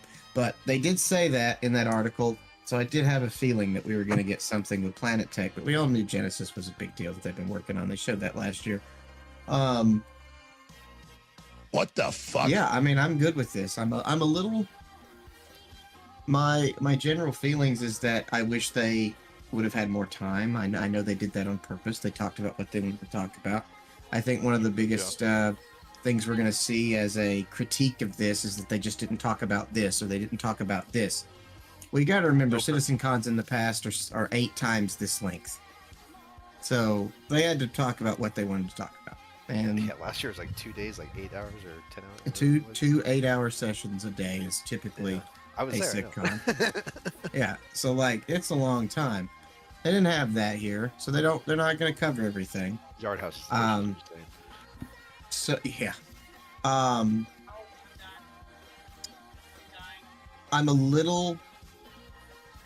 sad we didn't get ship silhouettes. That's one thing that I'm sad. No ship silhouettes. That was a cool thing that they had been running for a while that I am a little sad about. But I think they've saved just enough like news and content, for the coming events. Like IAE, we're obviously going to get a big thing on the Perseus. We know they'll do something. They'll do a behind the ship episode on the Perseus and give us all the ins and out of that. Oh man, the fact that on ship rearming and refueling is coming sooner than later. That is amazing. I am so excited. Crucible, Iron Claw. Yeah, I'm excited for that system, but they said more than the 2 ships, dude. Fuck. What does that mean? I'm curious. I think it's gonna mean something like 890, something like Carrick, something like Liberator, maybe. Liberator. Then I'll have to eat my words. Yes, sir.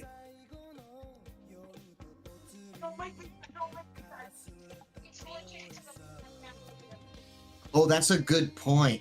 Liberator's pads are not inside, but neither is the Kraken, so maybe the Kraken won't be able to do it, but I doubt that.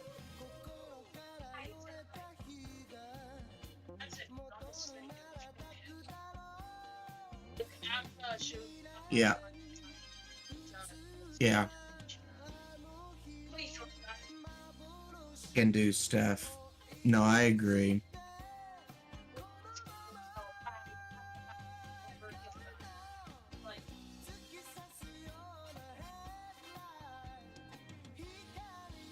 Correct, yeah. Can't do that.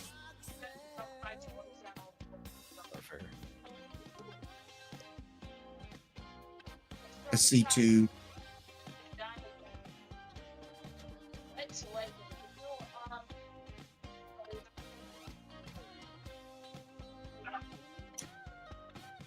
Yeah, 100%. I'm very much looking forward to that feature. I think it'll make the logistics of what we do even more fun, because having cargo on the ship to pull from for ammunition and fuel and all this other stuff is awesome. You know, that's great. That gives us more complexity. Hey, we don't want to buy quantum fuel. We can send, you know, people out to mine quantanium and refine it and bring it to us as refined quantanium. And we don't have to go purchase that. Crafting, yeah. Self-sufficient. Mm-hmm. Cannot wait. Well, they mentioned a bunch of stuff too, missions and whatever else from the Rock Breaker OLPs or whatever. Yes, Rock Breaker. Let's talk about that motherfucker. Hathor 2.0. Yeah, that sounds cool as fuck. I can't wait for it to blow up on about all this bullshit.